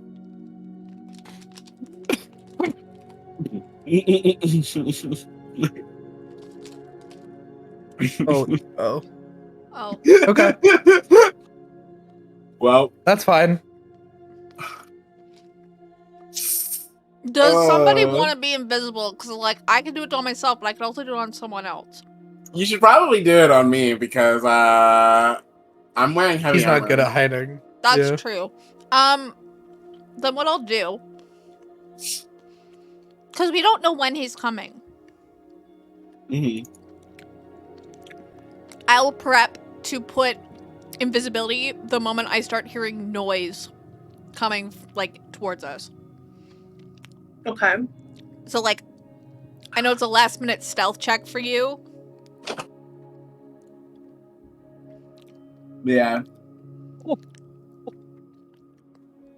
Yeah, if you're invisible, it would be an advantage. Because you have heavy armor, it would be disadvantage, so it's canceled out and it's just a flat roll. Why were Alright. you... What was that face, Jamie? So, for my stealth check, I rolled a 2 and a nat 20, so I nat 20'd on stealth Nice. for a 21. Nice. Then I nat 20'd on the sleight of hand for the That's a trap. really... It's a very Bro's re- well-concealed Bro's ready to bear trap. hunt. Yeah. I want to kill this fucking spider. Oh, shit. 16 plus 5 is 21? 16 plus 5, yeah, that's 21. 9. Yeah, 21s on both. 9 is the flat roll. Yeah. Okay. Yeah, so...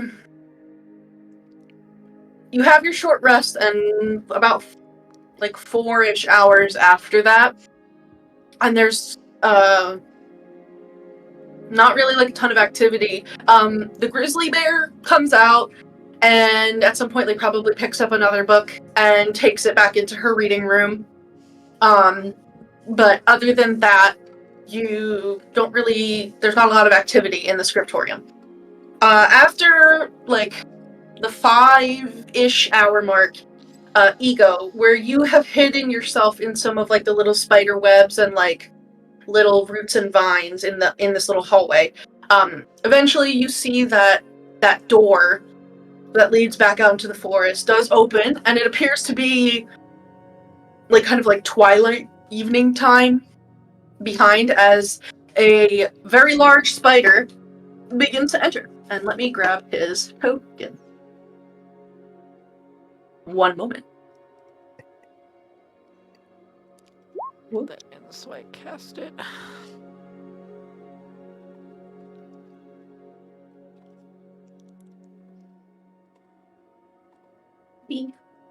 The trap is a DC 13 dexterity saving throw, by the way. Oh my Okay. god. Whoa. What did I just do? And the spider begins to walk in and is just kind of like humming a little tune and like cheerily clacking his mandibles. And he's just kind of like talking to himself like, oh, what a wonderful day. I wonder what stories I'll dream up tonight. If you would like to roll a perception check to see whether or not he has the book, you may. Yeah, okay.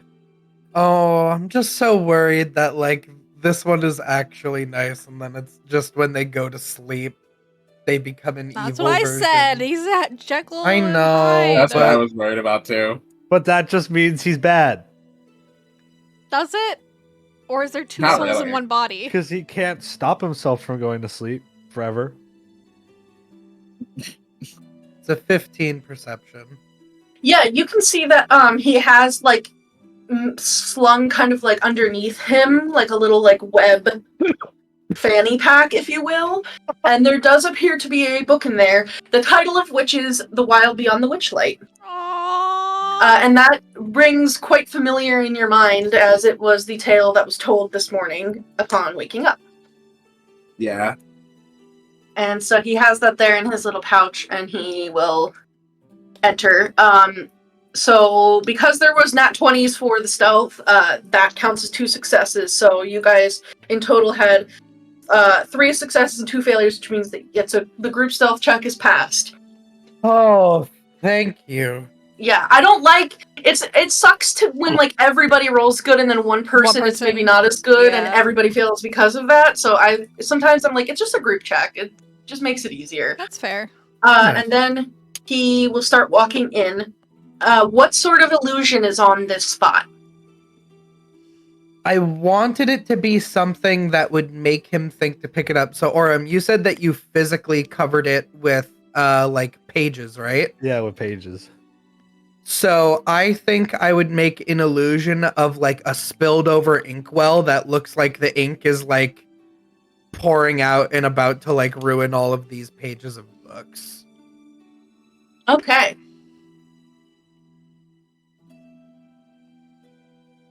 That's really smart.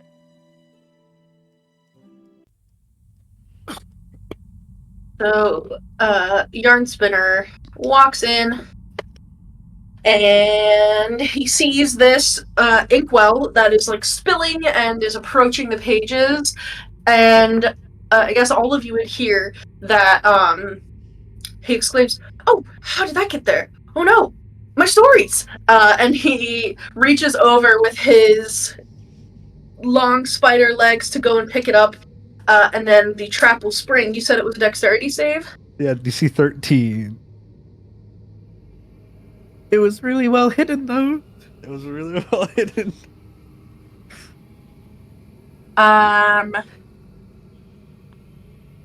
Okay, so he rolled a 12.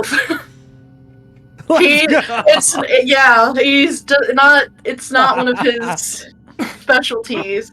So this bear trap springs shut on his like little 2-clawed furry spider foot. Does he take damage from that? He takes 1d4 piercing damage and stops moving, and thereafter, until it breaks free, its movement is limited to the length of the chain, which is 3 feet long. Okay, and is that for any size creature, or is that limited to a specific size? I mean, it's one leg. What I'm Yeah. reading is just creature, Okay. but it would make sense to be so big for it not to matter. It is pinned to the bookshelf. Yeah, he just pulls and the whole bookshelf goes flying. That's true. That is 1 point of piercing damage. Hell yeah. Nasty. Big, One less big damage. one less than we need to get through. Oh, and each time it fails, it's a strength check to break out.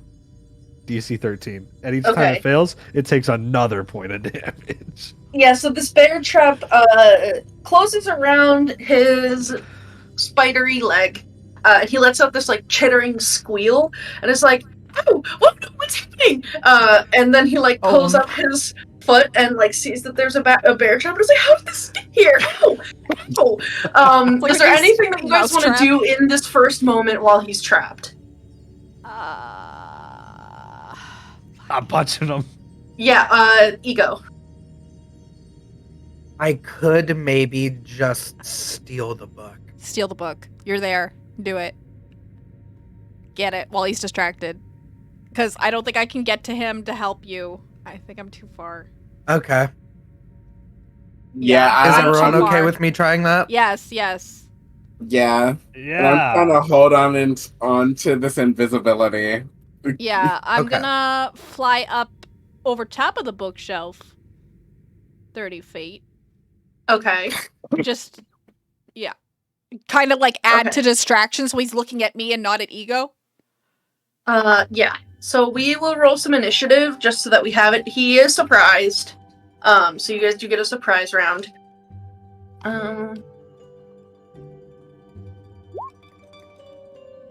I wish that was my sleight of hand check. Oh, I have to re-roll. Oh my fucking god. My I have to Oh. re-roll. You do. Nat 20, time to re-roll, beach. Yeah, that tracks. 7. Could I Uh, could I give the help action with trying to steal the book? Because I'm right next to it too. We can do that like in this surprise round. Okay.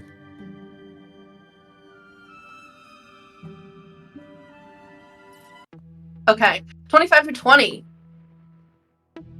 20 to 15. 19. Okay, so Ego got 19. And Aurum got 18. 15 to 10.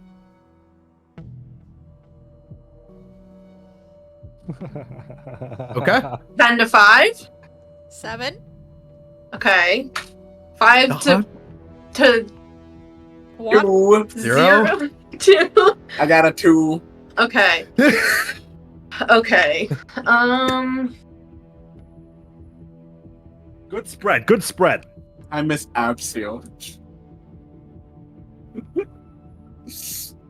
Yeah, do you want Um, to tell them what Abseal gets as a bonus to initiative? Abseal has a plus 14 to his initiative. Jesus Christ. Okay, so Yarn Spinner is surprised. What is your dexterity? Because you guys both got a 19. +4. Okay, so you get to go first, technically, because you have a slightly higher dex than Yarn Spinner. I want to try. You said it's in like a little like fanny pack, right? Like a little web, a fanny pack made of webs that he kind of has slung like around his abdomen. Like it's underneath him, the little pouch with the book. Yeah.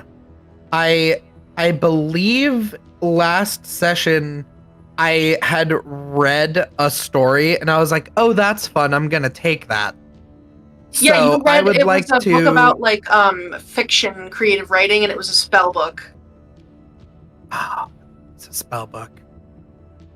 I'm deciding whether Ego likes magic more because I feel like it would be easier if I made a switch with a book. No, I have to stay true to Ego. Ego wants to keep the magic, so I'm gonna just try and do just try and slip it up out of the bag, hoping that he's distracted with his foot being in a bear trap. Okay, yeah. And a dancing cat fairy. Yeah, you can roll a sleight of hand check. He is like stuck in place, so that will lower the DC for this. Okay, I used the D6 already, so You did. it's a +4. Physical dice. Ooh. Physical dice. Ow.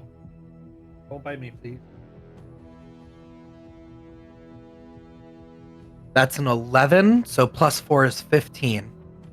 Yeah, that'll do it. You are able to slide underneath him, and like he is stuck in place there, and like a little bit confused about the fairy that's like flying in the air, but he is also like huge and is like hurt and kind of like freaking out. But you're able to wait for the right moment and like grab the book and pull it out of his spider web fanny pack, and you have a tome titled "The Wild Beyond the Witchlight" in your possession. How big is it? Is it like a size book? It has like all of your adventures because you heard him read it from the time that you all were children until like pretty recently. So it's decently sized. I could fit it in one of my 2, I believe, satchels, though. Did it Okay. have the abridged version with me in it? I'm not gonna read it right now, but we'll find out. That'd be bad. If it didn't. Yeah, is there anything else that you would like to do, Ego? It was probably my action to steal that, so Ego. Oh, well, so I would have to have moved here. So I can't like make any noise. So just trying to like maybe underneath him be like, I have it. Put it in the back, and then move. Let's see, I moved about 15 feet.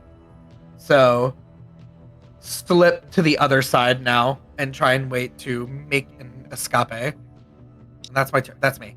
Sounds good. We skip Yarn Spinner because he is surprised. Aurum. Did I try to slip a book off the shelf and put it in the sling? Sure. Are you trying to do this unseen? Or Yeah. are you... Okay. Yeah, roll You're me like right there. roll me a sleight of hand check. 18. Yeah, okay. You are able to do so. You probably end up grabbing the one of the books. Aurum was still tied up when this book got read, but there was one in it because this is the adventure section called Star-Crossed Lovers, about an elf named Mazakoth who falls in love with a moonstone dragon, and it ends in a cliffhanger as he is traveling the stars to discover a dark star on the edge of night. Oh, yeah, So we you were can looking grab for the Star-Crossed sequel. Lovers. We were looking for a sequel. Yeah, you can grab Starcrossed Lovers and slide it into the pouch. I'm gonna just press back up against the wall. Okay. Clover. Ooh. You're there and you can see that, like, your in-spinner, like, lays eyes on you and is like, my dear, please be careful, there's some sort of trap here. If you're able to help me get out of this, that would be great. It's not, it hurts a lot, but please, maybe stay up in the air, there might be more. I don't know where this came from. I am good at deception for some reason. I don't think I actually am. I think I switched that. I mean, as a warlock, you have a baseline, like, Yeah. good Decent decent enough at all Okay. of that. Yeah, I'm gonna, like, hover and look down at the trap and be like, let me see what we got here, and do nothing. Just look. Okay, roll a deception check.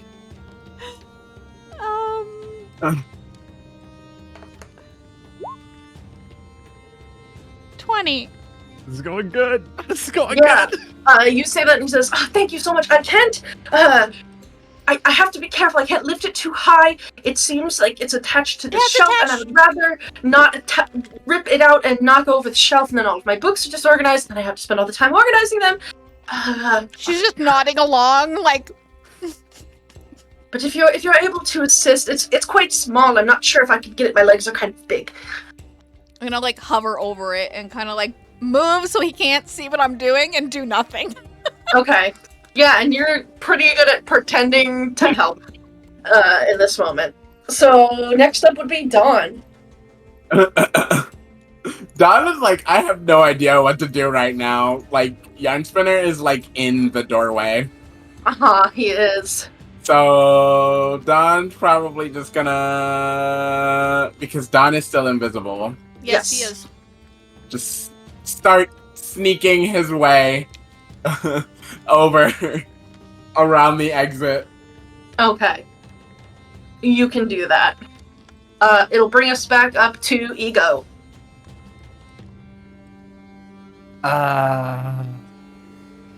Days I wish I had the message cantrip. Let me see. Anything. And that I just can realized do my to help. telepathy is only one way, so I couldn't hear you. Oh, it is one way. Whoops. Mhm. Unless I had Luna, but she's not here.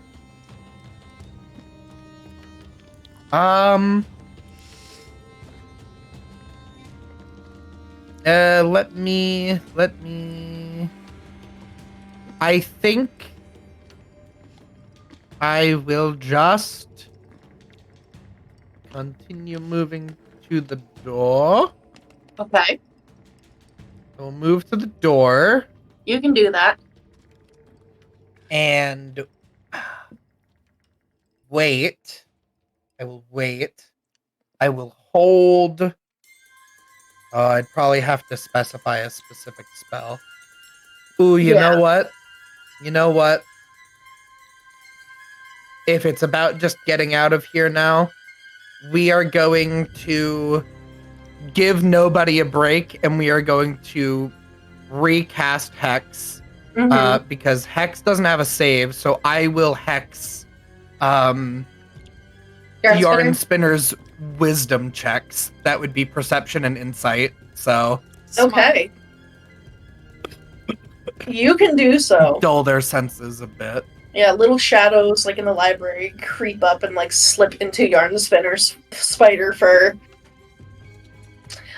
Okay. Next up is Yarn Spinner. Yarn Spinner is. Yarn Spinner, what are you gonna do? What are you gonna do, bud?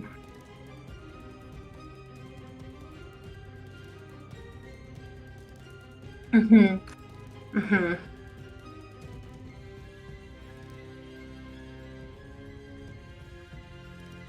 Yeah. Okay.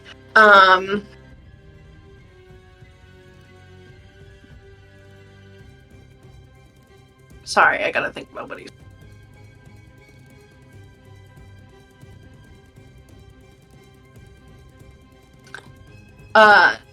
he is kind of trying to like look and see like what you're doing, Clover, and he'll say, "Would it be helpful if I maybe put some webbing down, and then we could put part of the trap on that, and then use that to anchor it and pull it open?" That's a good idea. All right, yes. A moment, and he will begin spinning like I'll fly web out of the and way. like yeah, he begins spinning some web and like putting it down like near where the anchor is. And like begins to basically make like a sticky trap. Okay. But that's what he's going to do. And he'll just say, I appreciate your assistance with this. I don't, as I said, I have no idea what this is or how it got here, but I thank you nonetheless for coming to my aid. You know, when this is done, if you need a reading lesson, I was actually already on my way to give Brown Bear a few reading lessons, and if you want one too, you're more than welcome to join. I know how to read, but Brown Bear's been doing really good. Oh, you already got her. Yeah, she learned new words. I'm trying to distract. Oh, that's wonderful. Yes, she's a very quick learner. It's, she was in a forest that was being clear-cut, and unfortunately she did lose her cub. But when she escaped, she passed through a fairy ring, and came here. And so I was able to awaken her. And she's very interested in reading stories, and it seems to be a good distraction for her. She hasn't found her cub yet? I think her cub perished. Oh no. Then yeah, that's his turn. And then next up will be Aurum. Oh shit, Sapphire! Oh no. I missed that. I had a different window open. He was on the back of Jamie's chair and just launched over his head. He wanted to be on top of the computer, I guess. Nice. Holy shit. Wow.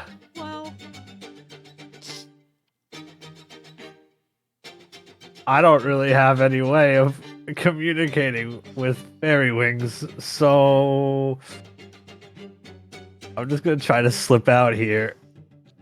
Yeah, you'll be at like half movement because you basically have to get prone and like army crawl out, but you are able to do so. You guys are pretty stealthy right now. I think I have 30. That's right here. Probably. Anything else you want to do with your action? Bonus action?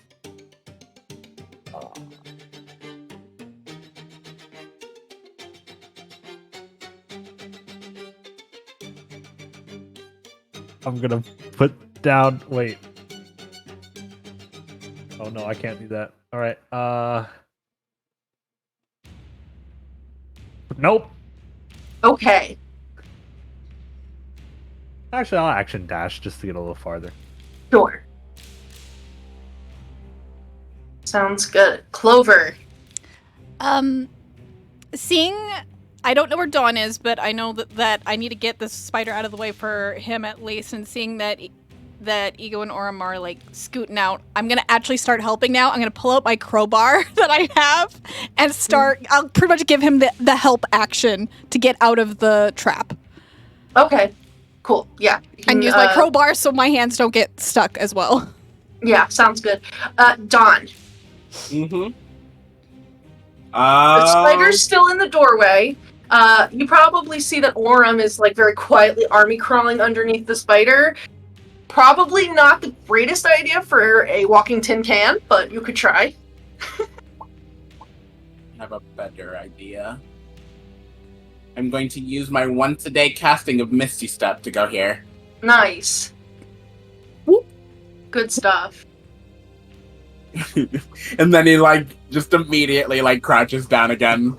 Yeah, there's this, like, poof of wind and dandelion flowers and little ferns and everything, and then they quickly, like, wither and fall away as you pop into the space there with your friends, and you crouch down. Is that you a are no longer spell, invisible. or- yeah, I was gonna say, Yeah. yeah. Yeah, I'm no longer invisible, but I'm Okay. on the other side of the door, so I will quickly then, stealth my way over to one of the sides so I'm not, like, in Direct line. line of sight. Yeah. But I'm hoping that the attention is focused on the fucking trap anyway, so... Okay. Ego, anything you want to do? I want to start opening the door. Okay. You can do so. It's getting to be nighttime out there. Like, not Okay. quite. It's like there's still a little bit of light in the sky, but it'll probably be fully night within like the next hour. You got an hour to go. All right. Yeah, just opening the door, gesturing for us all to go. I pat like my bag to say like I got it. Okay. I suppose.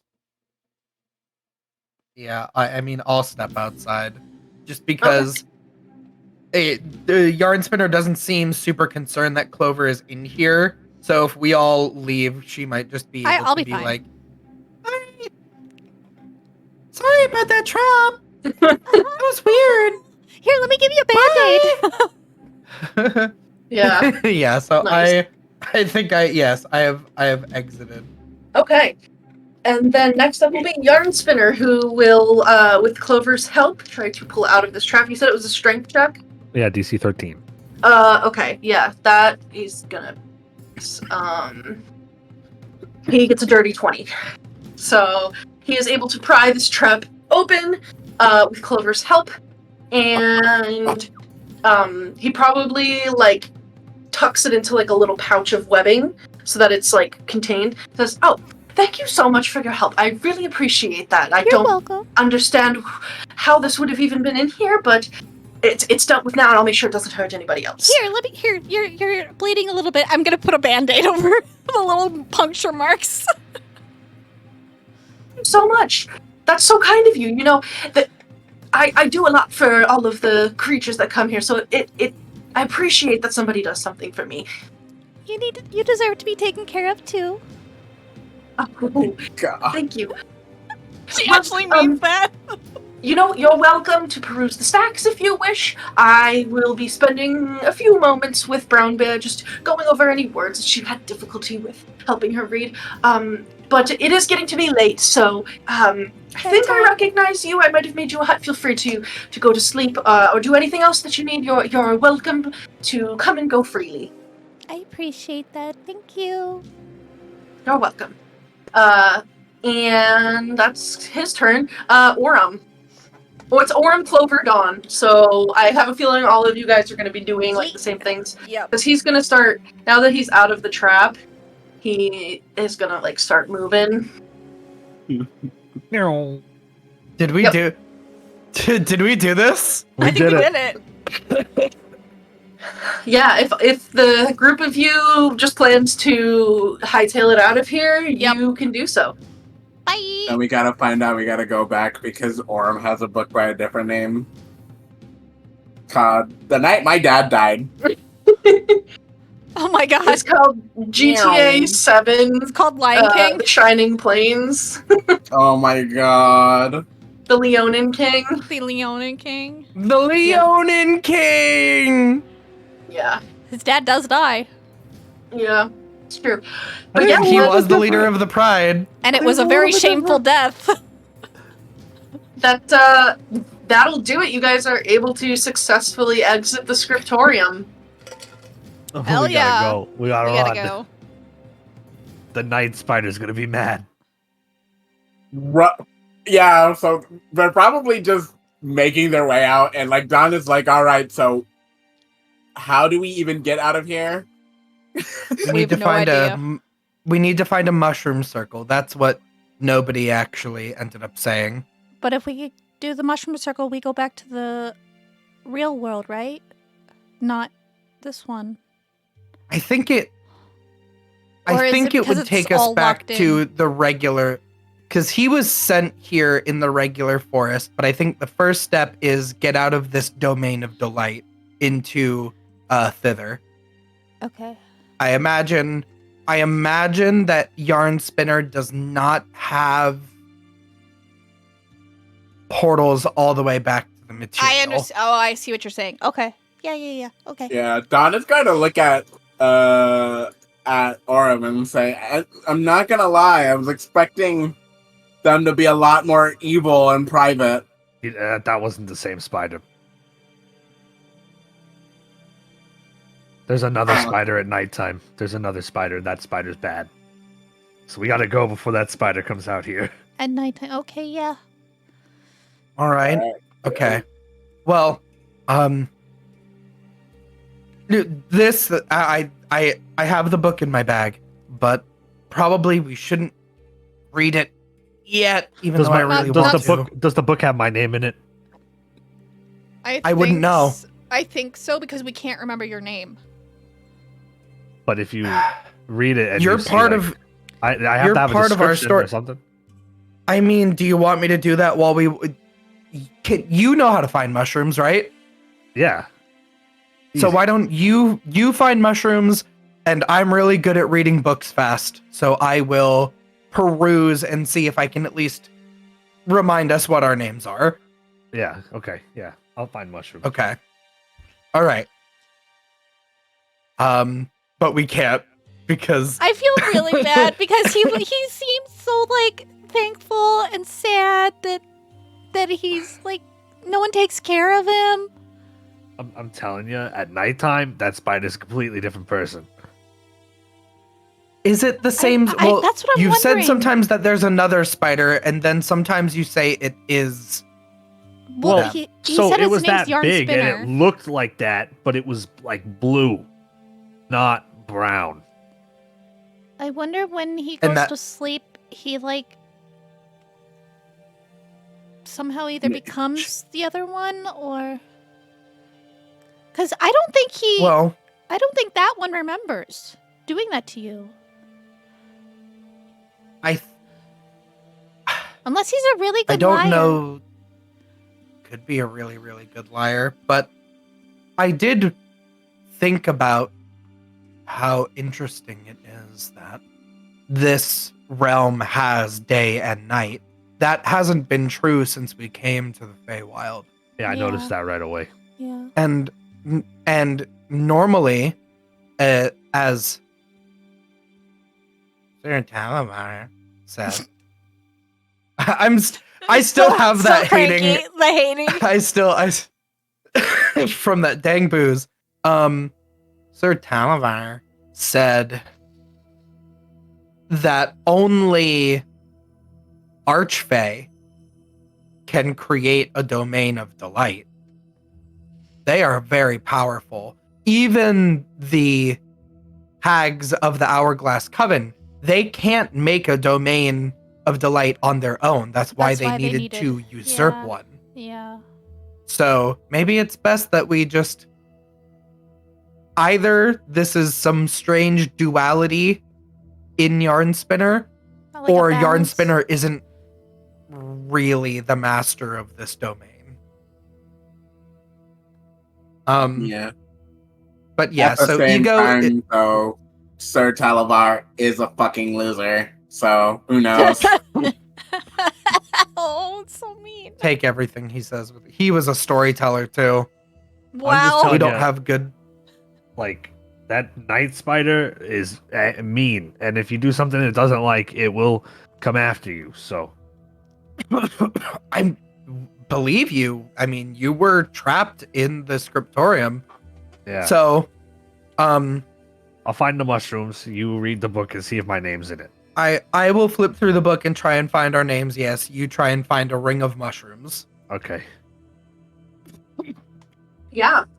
So you are able to read through the book, and it does contain basically a chapter for each of your individual stories, Mm-hmm. either as children meeting each other for the first time, or in the case of Aurum, a chapter of his early life completely on its own, including everything that happens with his father and the Wild Hunt, and You get his to read journey. that. His journey into Prismere. And it tells the story of you all being in Hither with Bavlorna of Blakestraw, and then traveling to Thither. And it leaves off with the group of you climbing up to the top of a tall plateau and entering into a mysterious cave. And that's basically where like the story leaves off. And then the rest of the book is like a bunch of blank pages. This book is actually more blank pages than it is typed on or like written on. Oh my god, that's so cool. We'll see if we get to keep this book. We might have a in character note taking now if everything that we experience gets written in this book. We'll have to that's see. so cute. I love it. And then for Aurum, roll a survival check. Can I help Aurum since I'm proficient in survival? Mm-hmm. 17. Okay. Do we know our names now? We can say our names? So Ego knows them because Oh. Ego is reading them. Oh, I can never know my name again. You could. Someone just has to teach you how to read it. I'm sorry, I'm looking for something. I mean, if we just learning tell- to read art. What if we just read the story to you and you would know the names? Since we have We can read you the story at night. Yeah, you can Okay. hold the book, so maybe that's how the magic like transfers. You hold the book and we read over your shoulder so you can like experience the story. Okay. We'll give We'll you teach you bedtime to read. stories. Yeah, we'll teach you to read. Sounds so boring. Reading. I mean, you gotta learn how to read to do taxes. I don't do taxes. There may come a time when you have to do taxes. That sounds awful. It is. It It's it's worse than anything you've ever experienced. I heard that sometimes they take money away from you They do, when you yeah. do taxes. Yeah. If you make usually. too much money, they'll take a portion, yeah. That's crazy. Why would Yeah, I've had you some work so years- hard? I've had some years where I've had to like pay a lot, and then like when I'm having a rough year, I don't have to pay anything. So it just depends how much Sometimes- money you're making. Aurum is a billionaire apologist. They worked so hard for that money. They work so hard. Why should you give your money to anybody else? That doesn't make sense. To help fund services for your systems. community normally. Yeah, like orphanages or like food banks and stuff like that. Usually infrastructure of the city. We don't have any of that. Okay, so sorry, I needed to find, for some reason, the specific piece of information that I was looking for here was like in the most random spot. But yeah, Aurum, you are able to, after a time. Oh, kitty cat, what are you doing? Get away from the power strip that my computer's plugged into. You naughty boy. Come here, haircut. You are able to locate a mushroom circle. You can see it's like these little multicolored, speckle-capped mushrooms that are in a circle that's maybe 10 feet across. And it's just Alright. there in a clearing in the forest. Found it. What do we do? Oh, and also if you read the story aloud, it does not. It does not you have transfer. to read the story and see your name in the story to get your name. So if it's like, you remember those old like Disney cassette tapes and it comes with a book? So if we like are the cassette tape and he's holding and like reading the book, would that work? Yeah, if you just teach him like this is what your name looks like in common, and Okay. this is how you pronounce. This is how each letter pronounces it. Like you can take maybe like 15 minutes to just like walk him through it and Let's teach get him. out of here first, and then we can walk them through it. Yeah, Yeah. you're being crazy. Come here. But yeah, the mushroom circle is there, and night is falling. Little motes of light. Those little lightning bugs are coming up. You hear crickets singing. What do we do? What do we do? What do we do? How do we get out of here? I think we just step into it, right? I'm have stepping no in the idea. mushroom circle. I'm stepping in it. You step in it. Nothing You're happens. standing inside of a mushroom circle. Ego. How do we use mushroom circles? Buddy, come here. being naughty. You're being stinky. Um, You want to roll an Arcana check, Ego? please, Go for it. before I look stupid. 25. Nice. Yeah. So you would know traveling to the Feywild and like through different Fey portals, I guess, can be very different depending on a multitude of conditions. A lot of the time, what ends up happening is somebody is completely unaware that they just stepped through. Other times, and especially just given the experience that you guys have had here so far, there are specific conditions that need to be met. There are some portals that will only show up on, like Samhain and when there's a blood moon at the same time. There are other portals that might only show up every Tuesday at 5 p.m. for 13 minutes. There can be a multitude of conditions. You guys had to focus on like your past selves to get from hither to thither. So you think that, this is a portal that like is clearly here, and you know that it's here, and you were told that this is a way that you could get in, get out.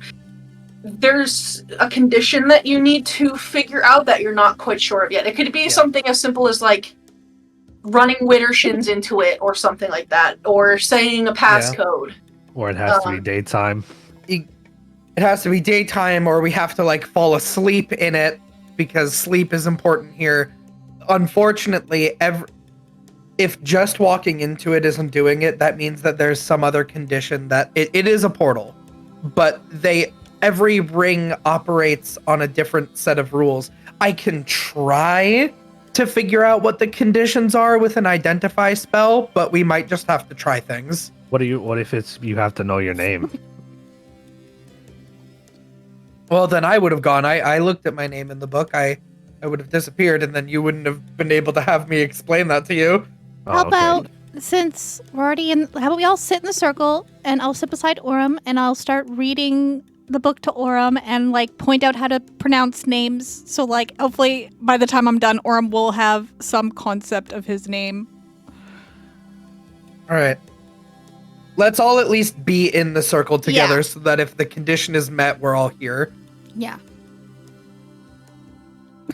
And I Dawn. will. While everybody is plotting and planning, and they're talking about like reading this book, you have a little thought. You remember helping the black bear or the brown bear learn to read, and that she was really stuck on the word whistle. And then she recited a phrase to you. She recited a sentence to you that said, "The boy sped through the thorns as fast as a hare, and he whistled a tune and ran backwards." Oh. And there's just like something about that you're like, oh wait, that sounds extremely ridiculous and also fey to do that. Yeah. Donna says, "I think I know what might help." Okay. What should we try? Maybe if we whistle a tune and run backwards into it.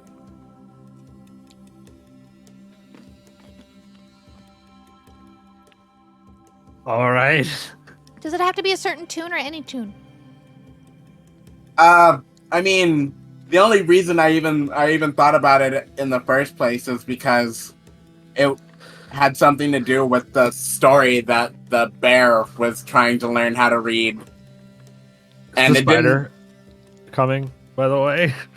Roll a perception check. And it didn't say anything about a specific tune. It just said they whistled a tune and ran backwards. Okay. Can anyone whistle?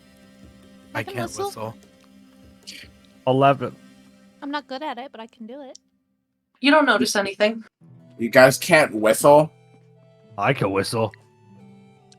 I can't whistle. Dawn, I feel like you know how to make a grass whistle too, where you like put the piece of grass Yeah. So if Yeah. you wanted, Dawn, if you wanted to try to show them how to do a grass whistle, if they can't whistle regular, you can take some time to teach them how to do a grass whistle. Yeah, hold on. I'll show you. If you can't whistle normally, we can make a grass whistle. There's plenty get a of grass grass around here. Yeah. I just knew instantly that Ego does not know how to whistle. I don't know why. That just was a character decision was made. No, it honestly like makes a lot of sense. I don't know how to explain why, but it just does. Yeah, Whistling is too lighthearted. true. That's the kind of thing that like you don't do that if you are like one with the darkness. Yeah. Unless Yeah. unless you are like becoming some sort of like eldritch abomination from the Appalachian Mountains that like whistles to signal that you're coming to steal lure someone's people face. in. Yeah. Ebony Dementia Ravenway would never whistle. Oh yeah, never. Okay. Yes. I will learn a grass whistle, and I guess we will have to whistle and run backwards into this, and we can try. We'll Yeah. either look stupid, and we won't tell anyone, or we'll succeed. Okay. Yeah. Yeah. He'll sit down next to them and show them basically how to make it. Yeah. It takes you guys a few minutes to get the specific like hand positioning down, but eventually all of you are able to do that. And one by one you can all start whistling and running backwards into this mushroom circle. And all of a sudden you find yourselves in that 5-6 p.m. early evening glow of light. Because you are no longer in the forests of Fablerise. Rather, you are looking down upon the forests of Thither from a large, perfectly round hole, hundreds of feet up at the top of a plateau. You made it to that little keyhole that you were looking for. Nice. To the other end of the keyhole? Yeah. The one that looks out over everything. Wow. Is there light coming like from behind us? Like in the Hold on, in the moving you image? guys over to the view. Right. Not right now. Right now, it's just dark. Oh, because it's night and day. When the light's on, it's daytime. When it's okay, that's cool. That's smart. You're right. Yeah. It's got its own little. It's all. That whole domain of delight is in this rock. But yep, you guys are back in Thither. Okay. All four of us are here. Yes, all four of you are there. Do you mind if we Got take it. a short break so I can teach Aurum to read our names? Yeah, here's the book. Wait, let me read mine first. Okay. You went by a nickname, but I like your full name. Thanks. I don't remember what it is, but he'll like open the I'm- book. Showing you the book. Yeah, he'll flip through it and Yeah. he finds his name. Yeah, you can find your name. The three of you who are able to read are able to find your names.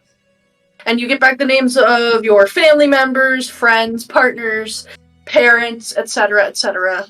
All the people that you care about. And actually, in so doing, of course, this is the moment that Kristy steps away. Once she reads Luna's name, Luna pops back into existence there with you guys on the precipice of this Oh, giant good. keyhole. Thank God. Oh my god, my cat is stampeding again. Finally. That would have been bad. Now you can teach Aurum how to read his name. I think I have to read more than my name.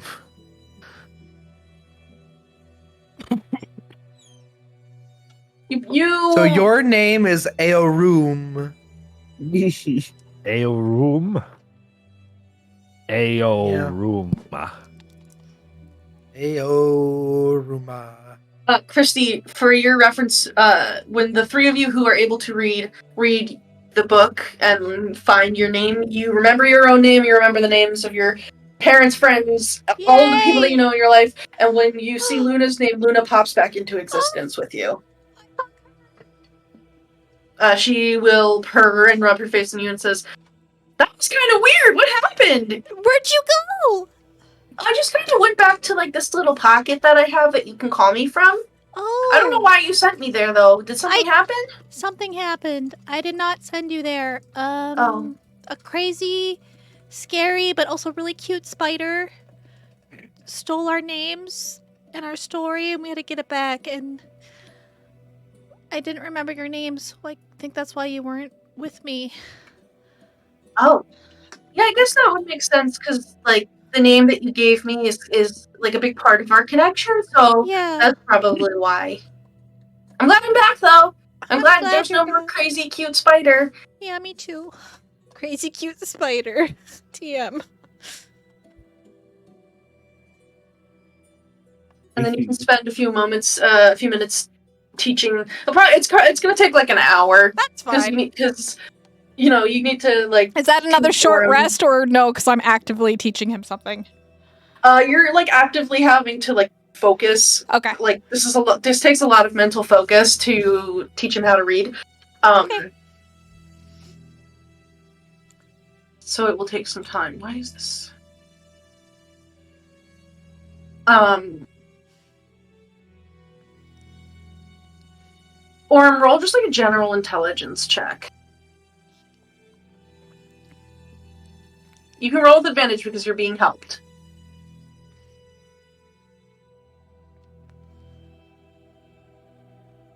That's an 11 and a 12. Okay, yeah.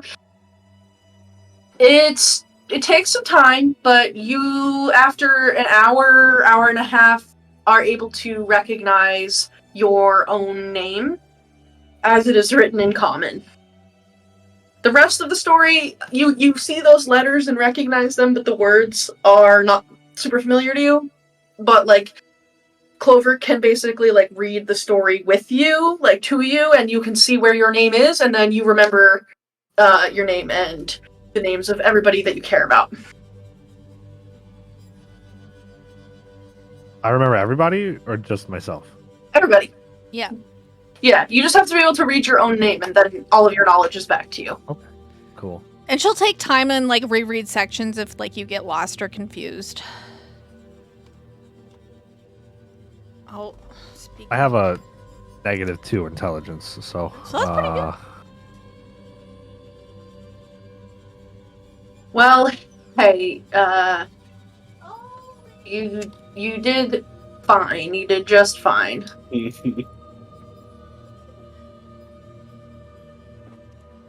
But yeah, you guys are up at the top of this plateau.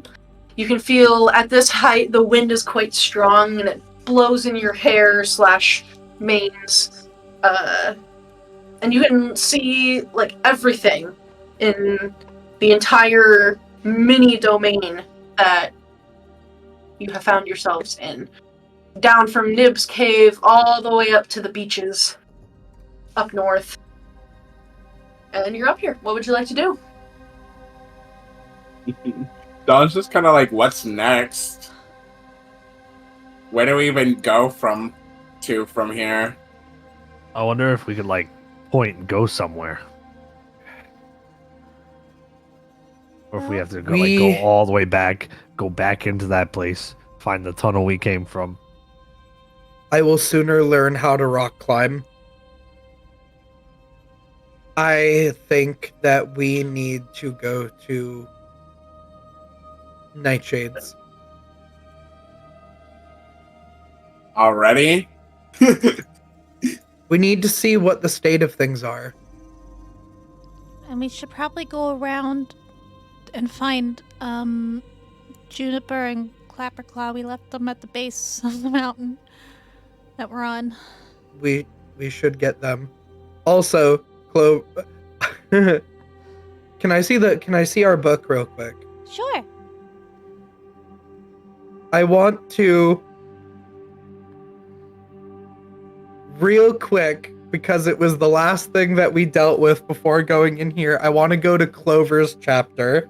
Mm-hmm. And I want to see what she experienced on the riverboat from her perspective, how it's written in the story.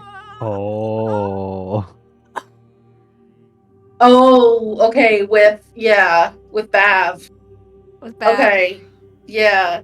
Because I want to see if I can like show it to her to prove Like, this is what you experienced versus this is what we experienced?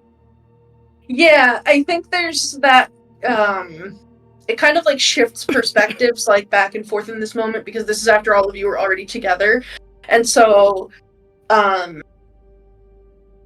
from Clover's perspective, there is this sort of like, when you guys are talking to Bav, the story basically says that Clover like doesn't notice, but there is like this almost like invisible caress down Clover's face, and she becomes ensorcelled, and like is so overcome with the beauty and grace of Bav the Bavinci that she has no choice but to be close to her and be susceptible to her suggestions. And the group of you is like are unaware of that and kind of like watching helplessly as this strange but not so strange, because Clover's very friendly, situation is like unfolding. And then you read that like Bav bends down to give Clover a kiss on the neck and dips her fangs like under Clover's skin and drinks of her lifeblood. Alright. Yeah. And then eventually you have your encounter with her, but she, being the type of creature that she is able to enter the ethereal plane and basically is able to travel to the other side of the river. And her boat is magically compelled to stay on whatever side of the river she is on. And so her boat goes over there too. And she mentally wishes Clover like a farewell until next time, and is able to step through a portal and leave this place. Okay. That is definitely something to sit down and talk with her about. But, yes. Why don't we we can take advantage of getting where we thought we were going to get a couple episodes ago and see if there's any other points of interest that we can see from up here, but then try and get back to Clapperclaw and Juniper. Yeah, so while you're up here, you see a couple different things. You can see from this distance that faint golden glow of Nib's cave down at the bottom. And then you can also see that there are a few clearings randomly throughout the forest, but you can't quite see like what is in them. There's also this large lake, like a pool, basically in the middle of the forest that looks very, very serene. And it's almost like reflecting like glass, and it has that like beautiful like golden glow of the light. So that's here. Nib's cave is there. And then there are these like floating islands up here that are like chunks of mountain, since there's a little bit of mountain. There's a few mountains in this area, but these ones are like floating and seem to be somehow tethered to each other and also to the ground. There is the large fallen tree trunk that is Loom Lurch, and you can see in the area all around it here that some of the trees are starting to turn kind of golden brown, and things look a little bit less vibrant in that area. And then you can also see that like up north there is a big tree that is like walking around, and it seems to have like a little building on top of it. And then up at the top there is like this beach, and it looks like there's a couple ships that are there. Yeah. And there's a dragon, and it comes and eats you. No, I'm just Oh no. Ah! Papa, come here. Oh. You're gonna fall. But then, you know, like, as you look around, eventually, like, everything disappears into the mist. Like up at the beach, like, there is no deep ocean for the ships. It just is the coastline, shallows, and mist. Same, like, with the direction that you came in. You can't see hither, you just see the mists.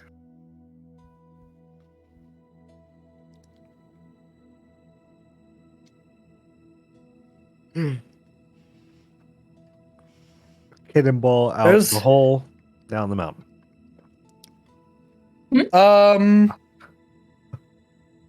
Yeah, you could do that. Just cannonball. Cannonball? Aim for the lake. Okay. I wish. What? Yeah. He's joking. Do you do that? Joking. He's joking. He's Oh, joking. okay. I would die. Oh. Or is he? You seem like you want me to do it. I always want you guys to do the No. most chaotic thing.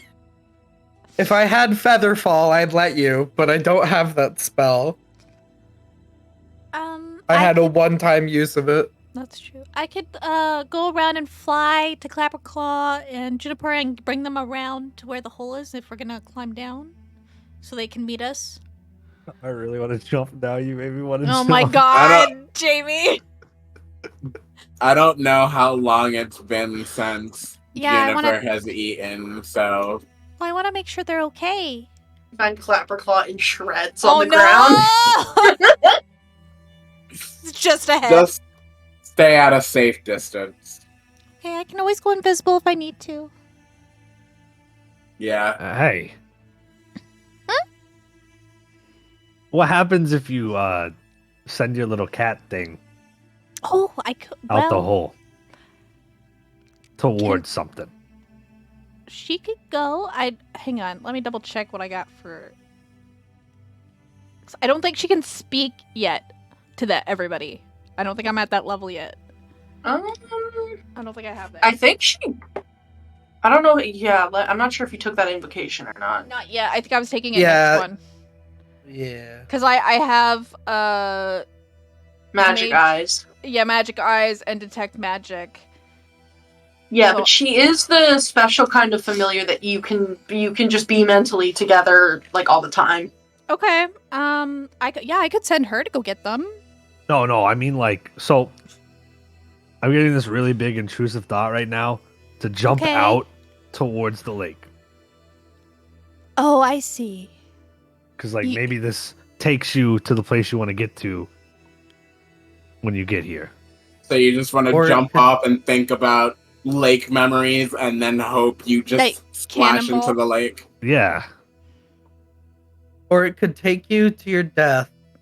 Yeah. or but what if you do land in the lake? The last time you jumped into a body of water, it did not go well for you. Well, I can swim, but they said like we've heard that nobody's been there in a while, or nobody knows how to get there. Right. And we could see it from here. Okay. There's just no safe way to check. That's why I said. Well, that's why I said maybe the little cat could do it. Oh, actually, you need to have Voice of the Chainmaster to have the infinite like telepathy. Yeah, I That's don't a- have. Yeah, I don't have that yet. Yeah, think I sorry, could get my stuck- bad. no, I it's should okay. know that. I'm too low. Once I get higher level, we'll be fine. Yeah. So for now, I'm gonna leave Luna with the group, so that if I die and she disappears, they'll know something's wrong. Yeah, for oh sure. boy. Makes and sense. I will fly out, and I guess I have to like go around because it's on the opposite side of the this peak, right? Mhm. So I'd have to Yeah. fly around to go see if I can at least like get an aerial view and see if I can find Juniper and Clapperclaw. Okay. Yeah. Roll a perception check as you're flying down. Oh boy.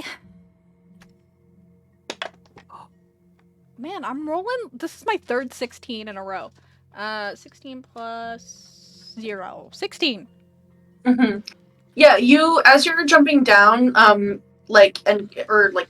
of like flying down, you can feel that like the wind suddenly becomes very favorable and basically is like creating this sort of like pathway Oh. almost for you to fly down directly where you're trying to get to, like on the other side. Okay. And you like look around at your wings, and with that perception check, you're just able to see that there is like a form of a humanoid-ish form that is almost invisible. That is the wind. That is like on the wind and is like almost carrying you down, but they are formless and like almost ethereal, so you can't like feel them. But you can feel that they're like carrying you down, and like you kind of like look at them, and there's a moment where they falter because they realize that they've been spotted. Can I just say thank you? Like you're so helpful. Thank you. Yeah, and you say thank you, and like you kind of like feel the wind gets like a little bit warmer around you, and it actually, like, this being will, like, you feel it, like, try to hold your hand.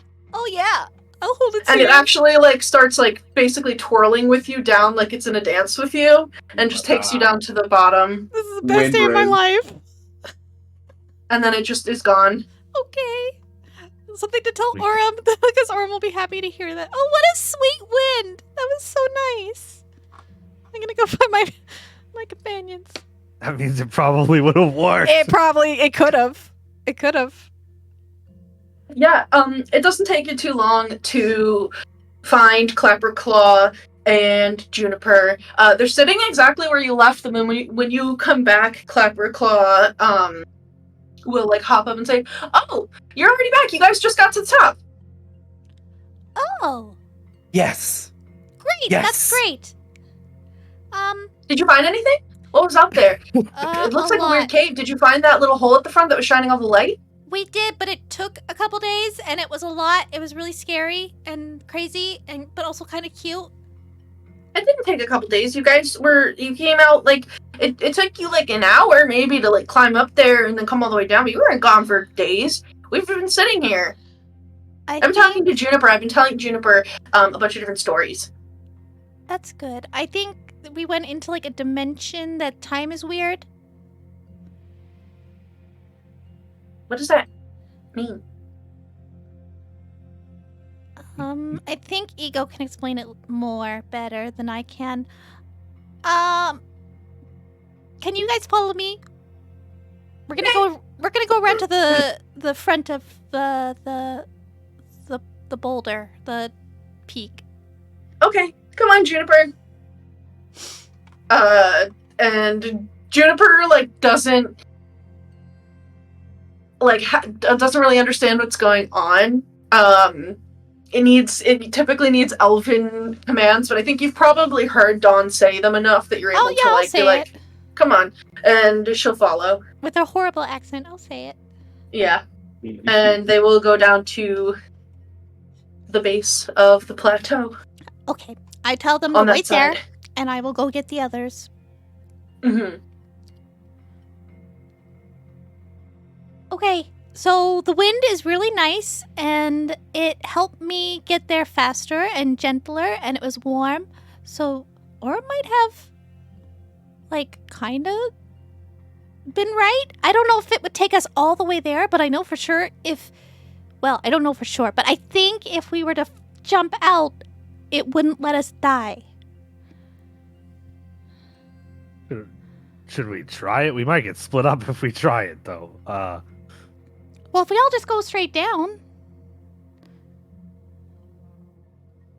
I have rope. How high up is this? I probably won't go all the Those way. are like hundreds of feet. No, I don't have that much rope. You will not be able to Yeah, get your rope back. Ego's like, look, I'm all for the fun and whimsy, but not jumping off a cliff fun and whimsy.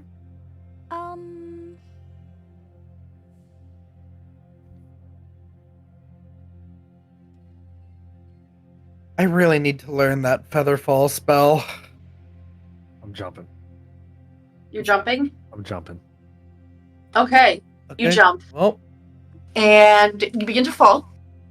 And after a little while, like, you kind of feel like, I think you would probably have had enough experience, like, falling out of, like, trees and stuff like that.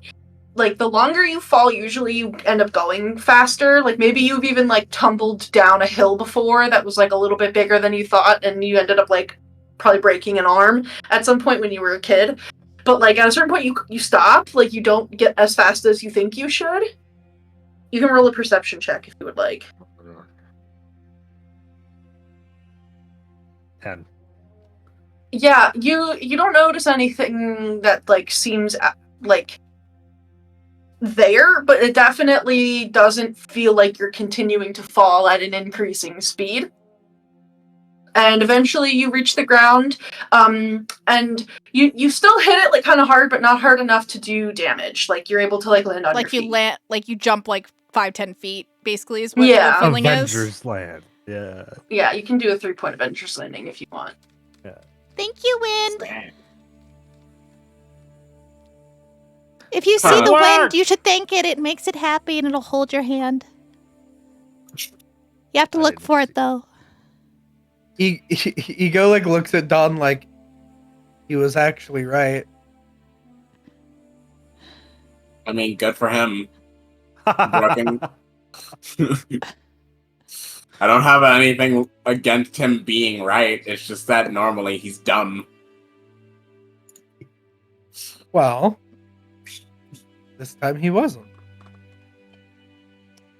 He looks over at Ego and he's like, what is that supposed to do with, like, what has that to do with me? I'm literally just expressing surprise that he was right. It's not about you. I jump out the hole. Yeah, you jump out of the hole, and you have to hold onto Literally your not hat. about you. You have to hold onto your hat, because it feels like it's gonna go flying off of your head. And then you actually realize, like, it's not at all, and you're able to, like, let go, and it's, like, staying on your head. You can roll a perception check, like. Yes. Give me a 2. Oh, it's a 21. Yeah, as you are falling, you look around and you're able to make out this vaguely humanoid shape that is almost invisible, that, it seems to be, like, with one arm holding your hat down, and then with the other, it, like, has its hand kind of, like, on your back, and is, like, guiding you down. And you also, like, make eye contact with it, and again, like, you feel like the wind falters a little bit as it's been spotted. And, like, there's this sort of, like, moment of, like, faltering shyness. Don't. Oh. Hi.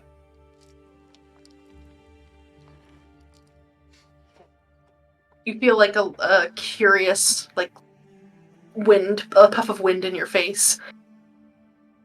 Most people don't see you, do they? You feel a warm little wind. Well, thanks for catching me.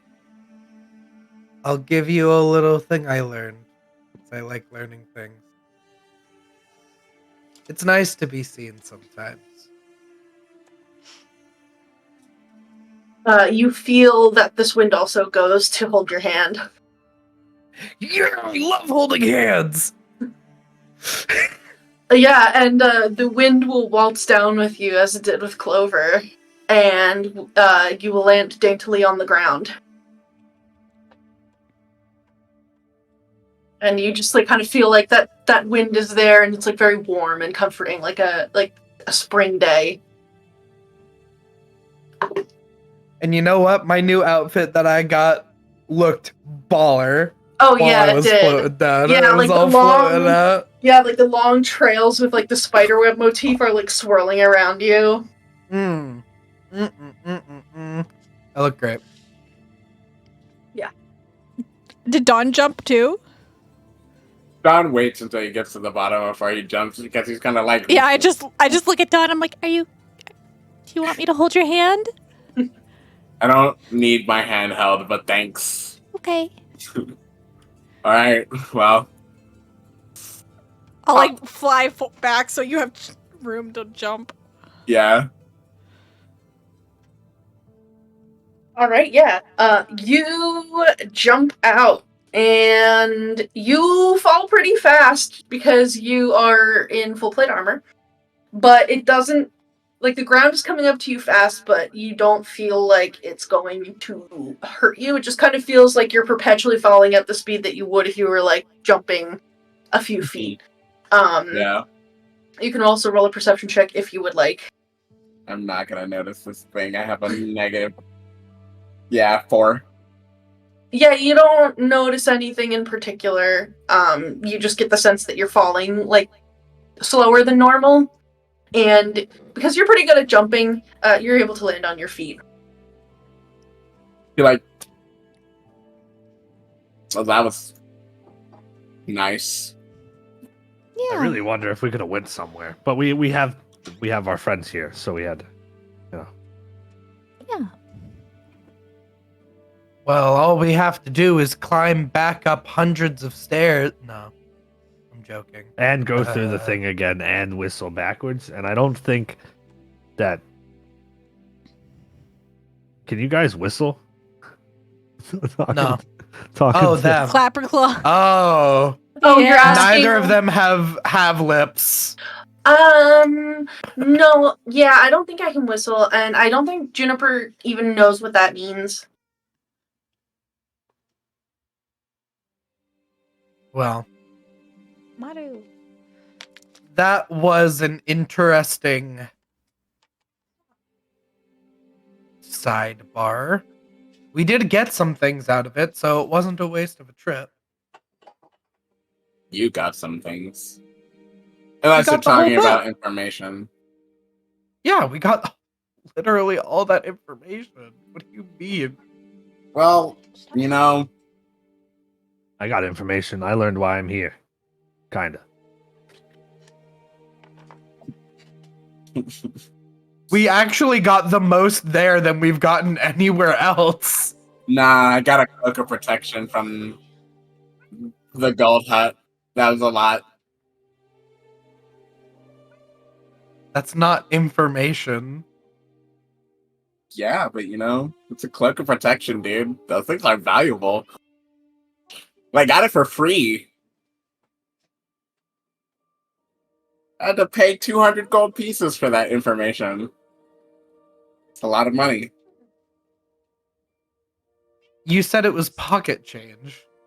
I lied. It's a lot of money. Oh. Oh. It's 200 weeks worth of pay.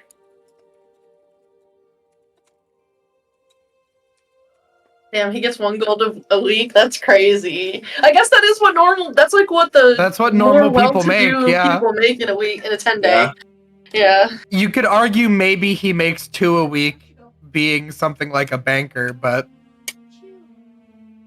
Only no on the Victoria days that he's Castle like. enter money. Yeah. Only if he's like increasing their like, client base. He has to like go out and work with the sales team if he wants to. He has to like be pitching people on loans Yeah. that have like Yeah. a predatory interest rate scheme.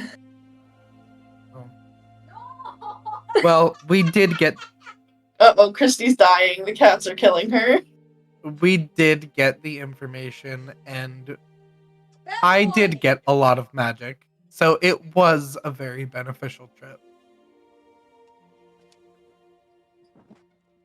Well, And we have this book about us. yeah, I don't know how I feel about that. It's useful. For what? It means that if you can't see how having a written accord of everything that we experience in a land that seeks to deceive us and mess with our memories is not useful, then I cannot explain why. I can see how it can be used against us. How can it be used against us? What if someone else gets their hands on it? Then they know who we are and what we're here to do, which we tell most people anyway. What if it's someone we don't want to tell who we are or what we're here to do? Don't give them the book. What if the book is like magically, intrinsically linked to us and they can use it to hex or curse us? Can I use detect magic on the book? Is the book magical? The book is not magical. Hmm. Well, I think like the only thing I'm worried about is now you want to go directly to the other hag's place. Well, we need to get the shard and the key and whatever of the past, present, future. So you And- want to go Or straight we can there? just search a forest for a unicorn that no one's been able to find. Oh, didn't Winterbow tell me about a unicorn? Mm-hmm. Where? Yeah, Winterbow, the elderly centaur, did mention that there is a unicorn. Did he say where? Because he was somewhere far away from where we were. He was like in the north, right? Yeah, Winterbow, you met in a dream. And you seemed to be like way far north, like almost near where the beaches are. Yeah.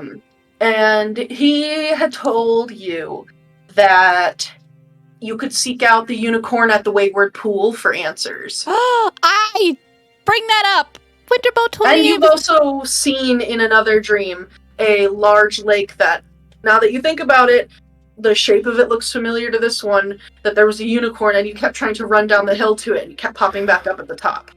We should have went to the lake from the hole. Damn. Well, hold on. If I know it was very hard to see, but because that wind isn't just a wind. That wind is like a person. Wind? And didn't Telvar say they crashed because they didn't get permission from the wind? Yes. Wind? Yeah, a malicious wind. Wind? Wind? Ego, roll an Arcana check. Please, wind! Can I help? Answer my call! Oh, you don't need You don't help. need to. 27, natural 20. Wow. Nice. Okay. Wind! Heed Answer my my call. call! Wow. Not quite. Oh. So, you think you are pretty sure you know what that being, that wind being is, because you've been told about it before by your mother. That creature is a sylph, and they are a type of fae that are known to be very shy, but also very curious. And they are one with the wind, to the point that like they are made of it, which kind of helps them because it's very hard to see them. So they are able to follow their curiosities when they see things that are strange, or things that they're not used to, like in whatever area they inhabit, without being detected usually. They are typically like pretty passive when it comes to like danger. Like they would prefer to flee as opposed to fight. And they tend to be female.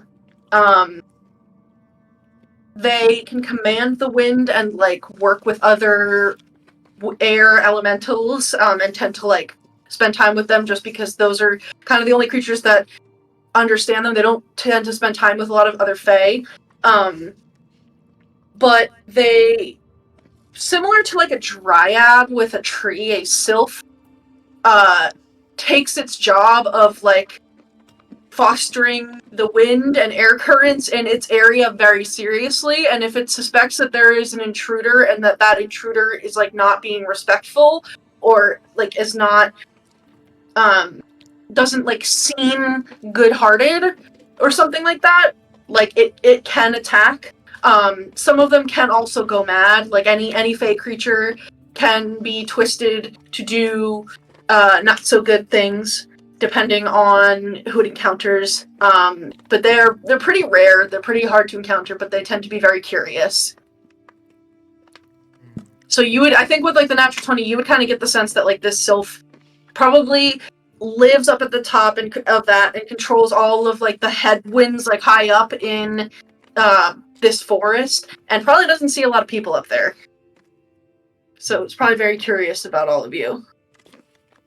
Well, we can try and make it towards the lake. But I'll try, just in case the permission from the wind is what was keeping people away from the lake. I mean, we don't really know why, and we know that a hot air balloon was taken out by the wind. So I will just ask. I will say, you know, we are. I think I know what you are, so you don't need to come out. I think I understand. But we are all very, very different people. But we've come together because we're trying to do something very important. And we're probably not like anything that you may have seen here. And we're doing something that I don't think anyone's tried to do before. But we need to make our way to the lake that no one seems to be able to get to. Could the winds take us there? Or could they help? You feel the wind swirl around you, and you can see the very faint outline of that, like, humanoid shape. Takes form and, like, kind of, appears before you. What are you doing? A very, like, quiet, timid voice that is, like, very breathy and almost impossible to hear. Comes forth from this, like, windy, almost invisible shape. Well, we seek to get things that were taken from us when we were young. And we also want to free Zybilna from time. Oh. And do you wish to visit the Wayward Pool? Is it the Wayward Pool? Yeah, there's a unicorn there that might be able to help save her with its magic. Yes, I know her. Her name is Lamorna. Lamorna. We would like to see Lamorna, if it would be all right. Well,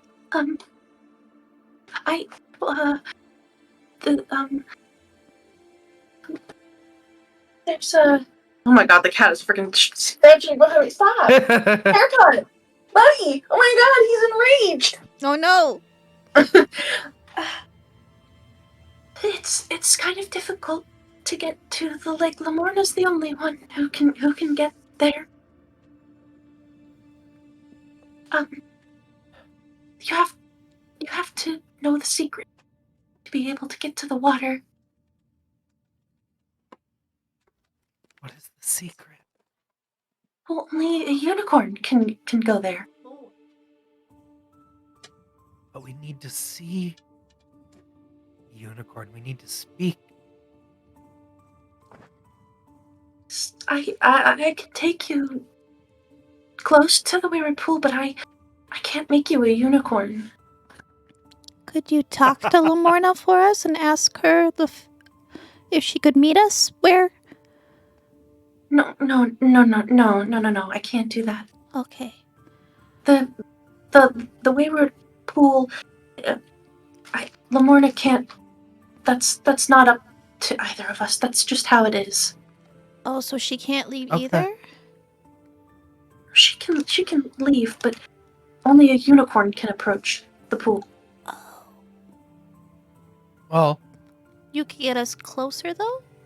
Mm-hmm. Like on the outskirts? Mm-hmm. Maybe if that we would go... be okay.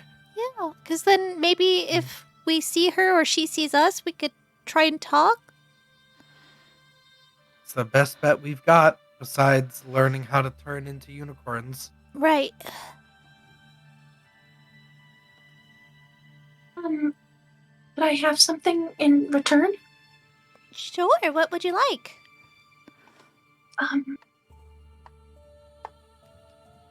Could I have your last breath? The last There you one go. ever, or the last one that we'll ever have, or the one that we just took? The last one that you'll ever have. When it's time for your body to die and the air leaves your lungs, I can just pull it to me. I think Yeah, that's you can have fair. that. I don't need it anyway. I don't Sure. want to kill you. I just want You just mean your at the last end. breath Okay, at the yeah. end. I think that's fair. We won't need it if we're already dying. Yeah.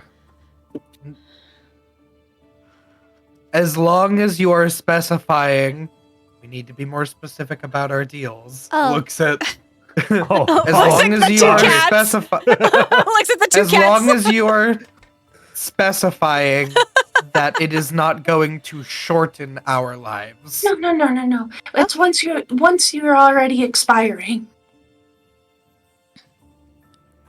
I'm okay with that. It's this, Okay. and it would be whenever you expire for the final time. I know that sometimes you mortals can come back. Zybilna's brought people back before. It wouldn't be that one. It would be the very last one. I'm comfortable Okay. with that. Yeah, That, that seems fair. yes.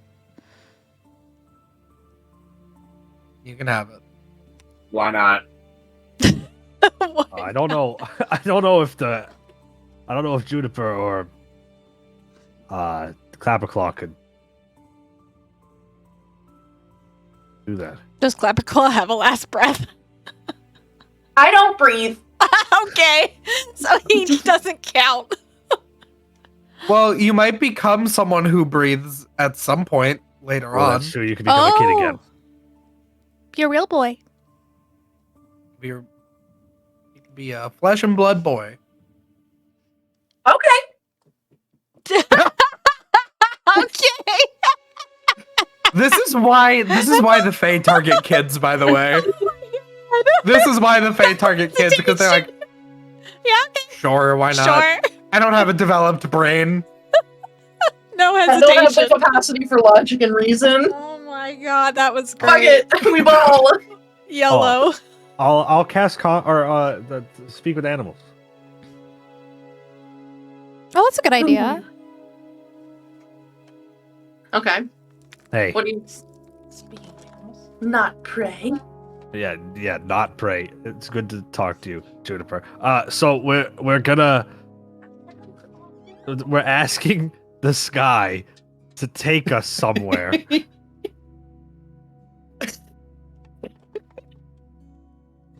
Sky, not owlbear.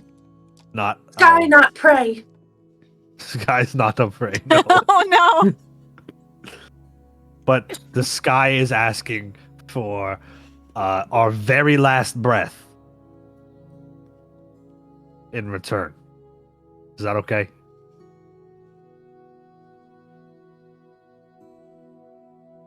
Owlbear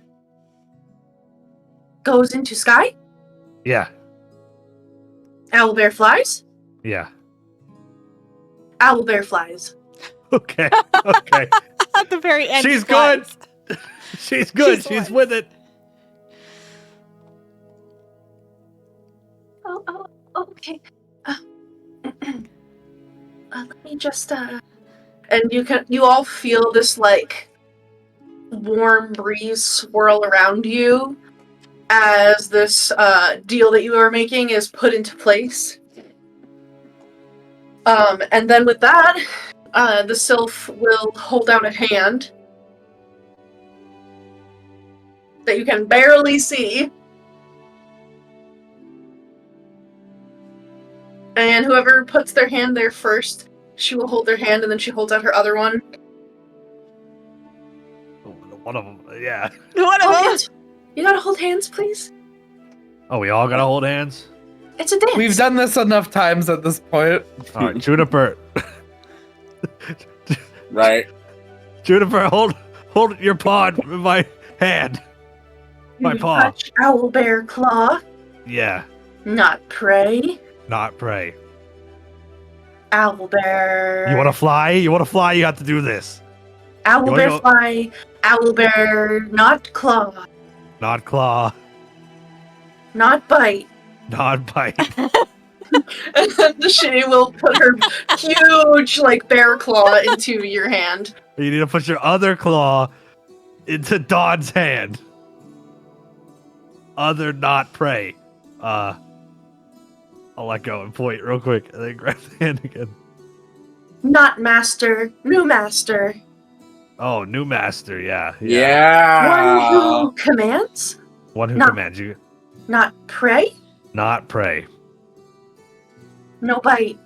No bite. And then she'll hold out her other paw. I love her.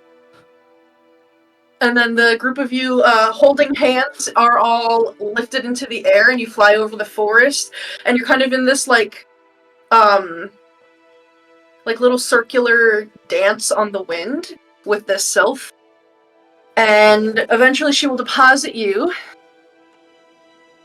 Grab you off. In the woods, pretty close to so this pool, it's like kind of like at the base of like what would be a little valley, except that it's filled with water. And so there's like a point at which like the tree line breaks at the crest of the land around, and she will like put you just before that little crest, so if you like walk a little bit, you'll be able to look down and see the pool. But the sylph will drop you there, and then it seems like she's gone. Okay. Thank you.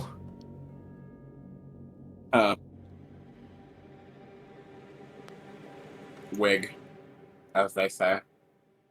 Did you have fun flying? Me It's or giving the bear? Odysseus and the Wind God. The bear. Did the bear have fun flying? Owlbear flies. Owlbear fly and hunt. Oh. Oh my god. Owlbear, death from above. Yeah. She liked it. She's got ideas though. She's got a lot of ideas now. We need to learn the Accidentally just, fly like- spell so we can cast fly on her. I just accidentally like moved my entire map image. I did not mean to do that. Amazing. She wants to fly and kill things, just so you know. Okay, that's not good for me. Who doesn't? But yeah, you are closer to the Wayward Pool. How do you think it keeps people out? Do you think it's just one of those you walk and never get any closer? Yeah, there could be like a You boundary get turned point. around? I'm gonna cast Detect Magic and see if I can see if there's like A force field or a gate or like wards. Okay, let's see. So, looking around, normally Detect Magic I think is like a 30-foot range. Right. But as you look down at the lake, like there is no hiding the fact that the entire lake is magical. Okay.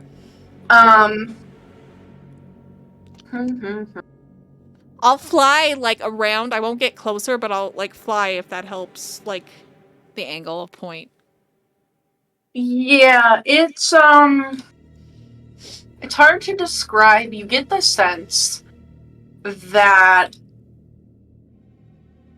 how to describe this? It's almost like a mix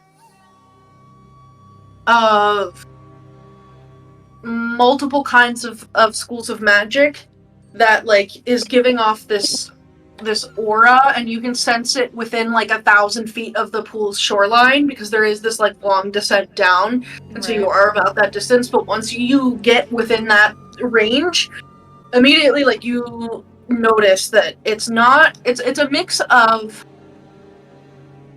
that kind of like sky blue abjuration magic mixed with pink enchantment magic and purple illusion magic. And it's not like anything you've ever seen before. There isn't any one spell that is affecting this region, but the Okay. entire region is affected by all of this magic at once. Okay, I'll explain that to at least Ego. I'll just like talk out loud as I'm coming across each thing. What I'm seeing. Whoa. That is very complicated. It feels like there's no beginning and end to the magic. Like it's all blended together.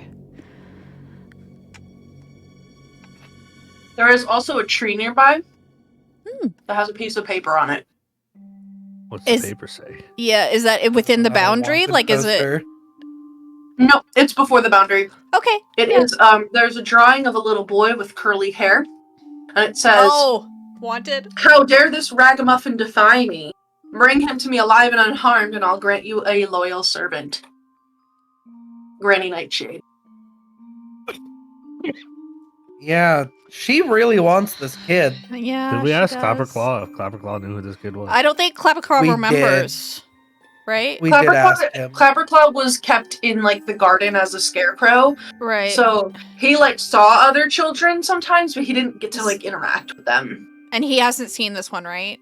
Mm-mm. Yeah. No, this one He's has. He's just heard Granny Nightshade be really annoyed by this kid, but doesn't Okay. know much else about him. He is a scuppered.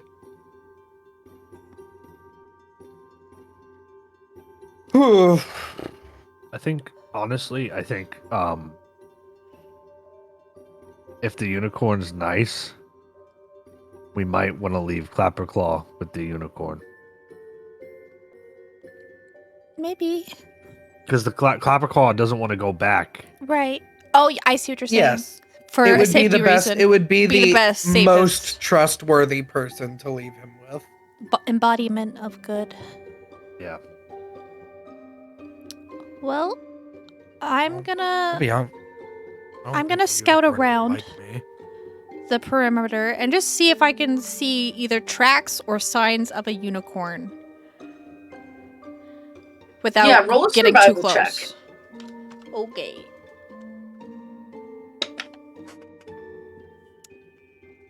Six. Mm-hmm. That's Clover for you, bud. Yeah, you can see that there's like mist drifting over the surface of this lake, and there are these like forested crags lining the shore on the far side, like leading up into the mountains, and all of these like big mossy rocks protruding from the shallows, and then in the center there seems to be this like little rocky islet, like a little baby island. You do not see any unicorn. You do not see anything around that seems out of the ordinary. Like beyond the boundary, there are like little creatures in the forest, like bugs and birds and forest creatures. But you don't see the unicorn. Okay, we'll go back to the party and maybe just sit and we can camp here and hope that it comes to us. Do we get hurt if we walk in the boundary? I would assume something would happen because it's so much magic and there's no way to tell which would proc. I don't think it would hurt you personally. It might just send you away. It would roll. I could go try it. Well, if it's an enchantment, wouldn't it like muddle with your brain? Potentially? Like make you feel like Maybe. you don't want to go there anymore? It could do that, yes. Why don't we I mean, just... I It could just could go try. any kind of beguiling of the mind. You can, I don't think that we let you just try things often enough. And if you're willing to take the risk, I'm willing to watch. All right. I'm gonna go walk into the barrier. Okay. I'm gonna start setting up a camp because Clover feels like we should wait for the Lamorna to come to us. Yeah. Yeah, so Aurum, you begin to walk down and, Clover's pointed out that it's like about 1,000 feet from the shoreline where this starts. And you begin to walk through, and once you start getting to that like 1,000 foot mark, the path that you're taking, all of a sudden, like, you come back on where this camp is that Clover's setting up. Neat. Did we watch back. him teleport? Or did he move at all? It basically just, like, looked like he, like, walked down towards the lake and then, like, looped back around. Oh. But for Aurum, his experience was, like, walking through the tree line, like, towards the lake, and then all of a sudden he's just, like, upon the camp again. Yeah. Hey, it's neat. It's really cool. I don't know. I'm back. I didn't even have to walk. Well, I mean, walk back. You I had did. to walk there. Dawn, what are you up to in this moment? Um, Vibin? Honestly, yeah, Don's just watching them because he's like, I don't know enough about magic and stuff, and it's like none of us are unicorns. None of us have the ability to. I was like, maybe I classify now, as a None of us have the unicorn. ability to become unicorns at the moment. So Don's like, maybe we should just come back later when we can fulfill the requirement. Of being a unicorn? He shrugs. There's a lot of things around here. I mean, are we gonna be able to jailbreak a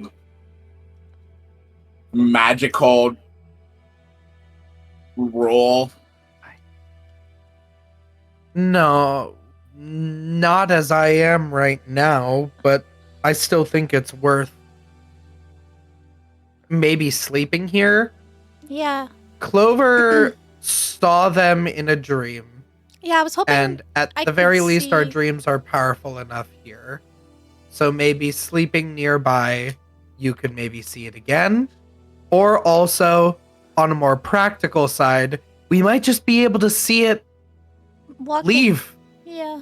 Leave or and come talk back. to it. Worth at least a day. Worth at Ma- least a sleep. Maybe I can talk to Winterbow in a dream again and see if he knows more. He's the one that If gave you me say the. so. Yeah. I don't really have anything I can do here, so I'm just watching you. I guess we take like watches to like watch the lake in the area to see if we see it come or go while we sleep and hope either dreams or physically here. Okay, yeah. I mean, I told Juniper that I had to go hunt with her. Oh so yeah, you should do that. Do you need Yeah, help? she does need to eat. I don't need help. Okay.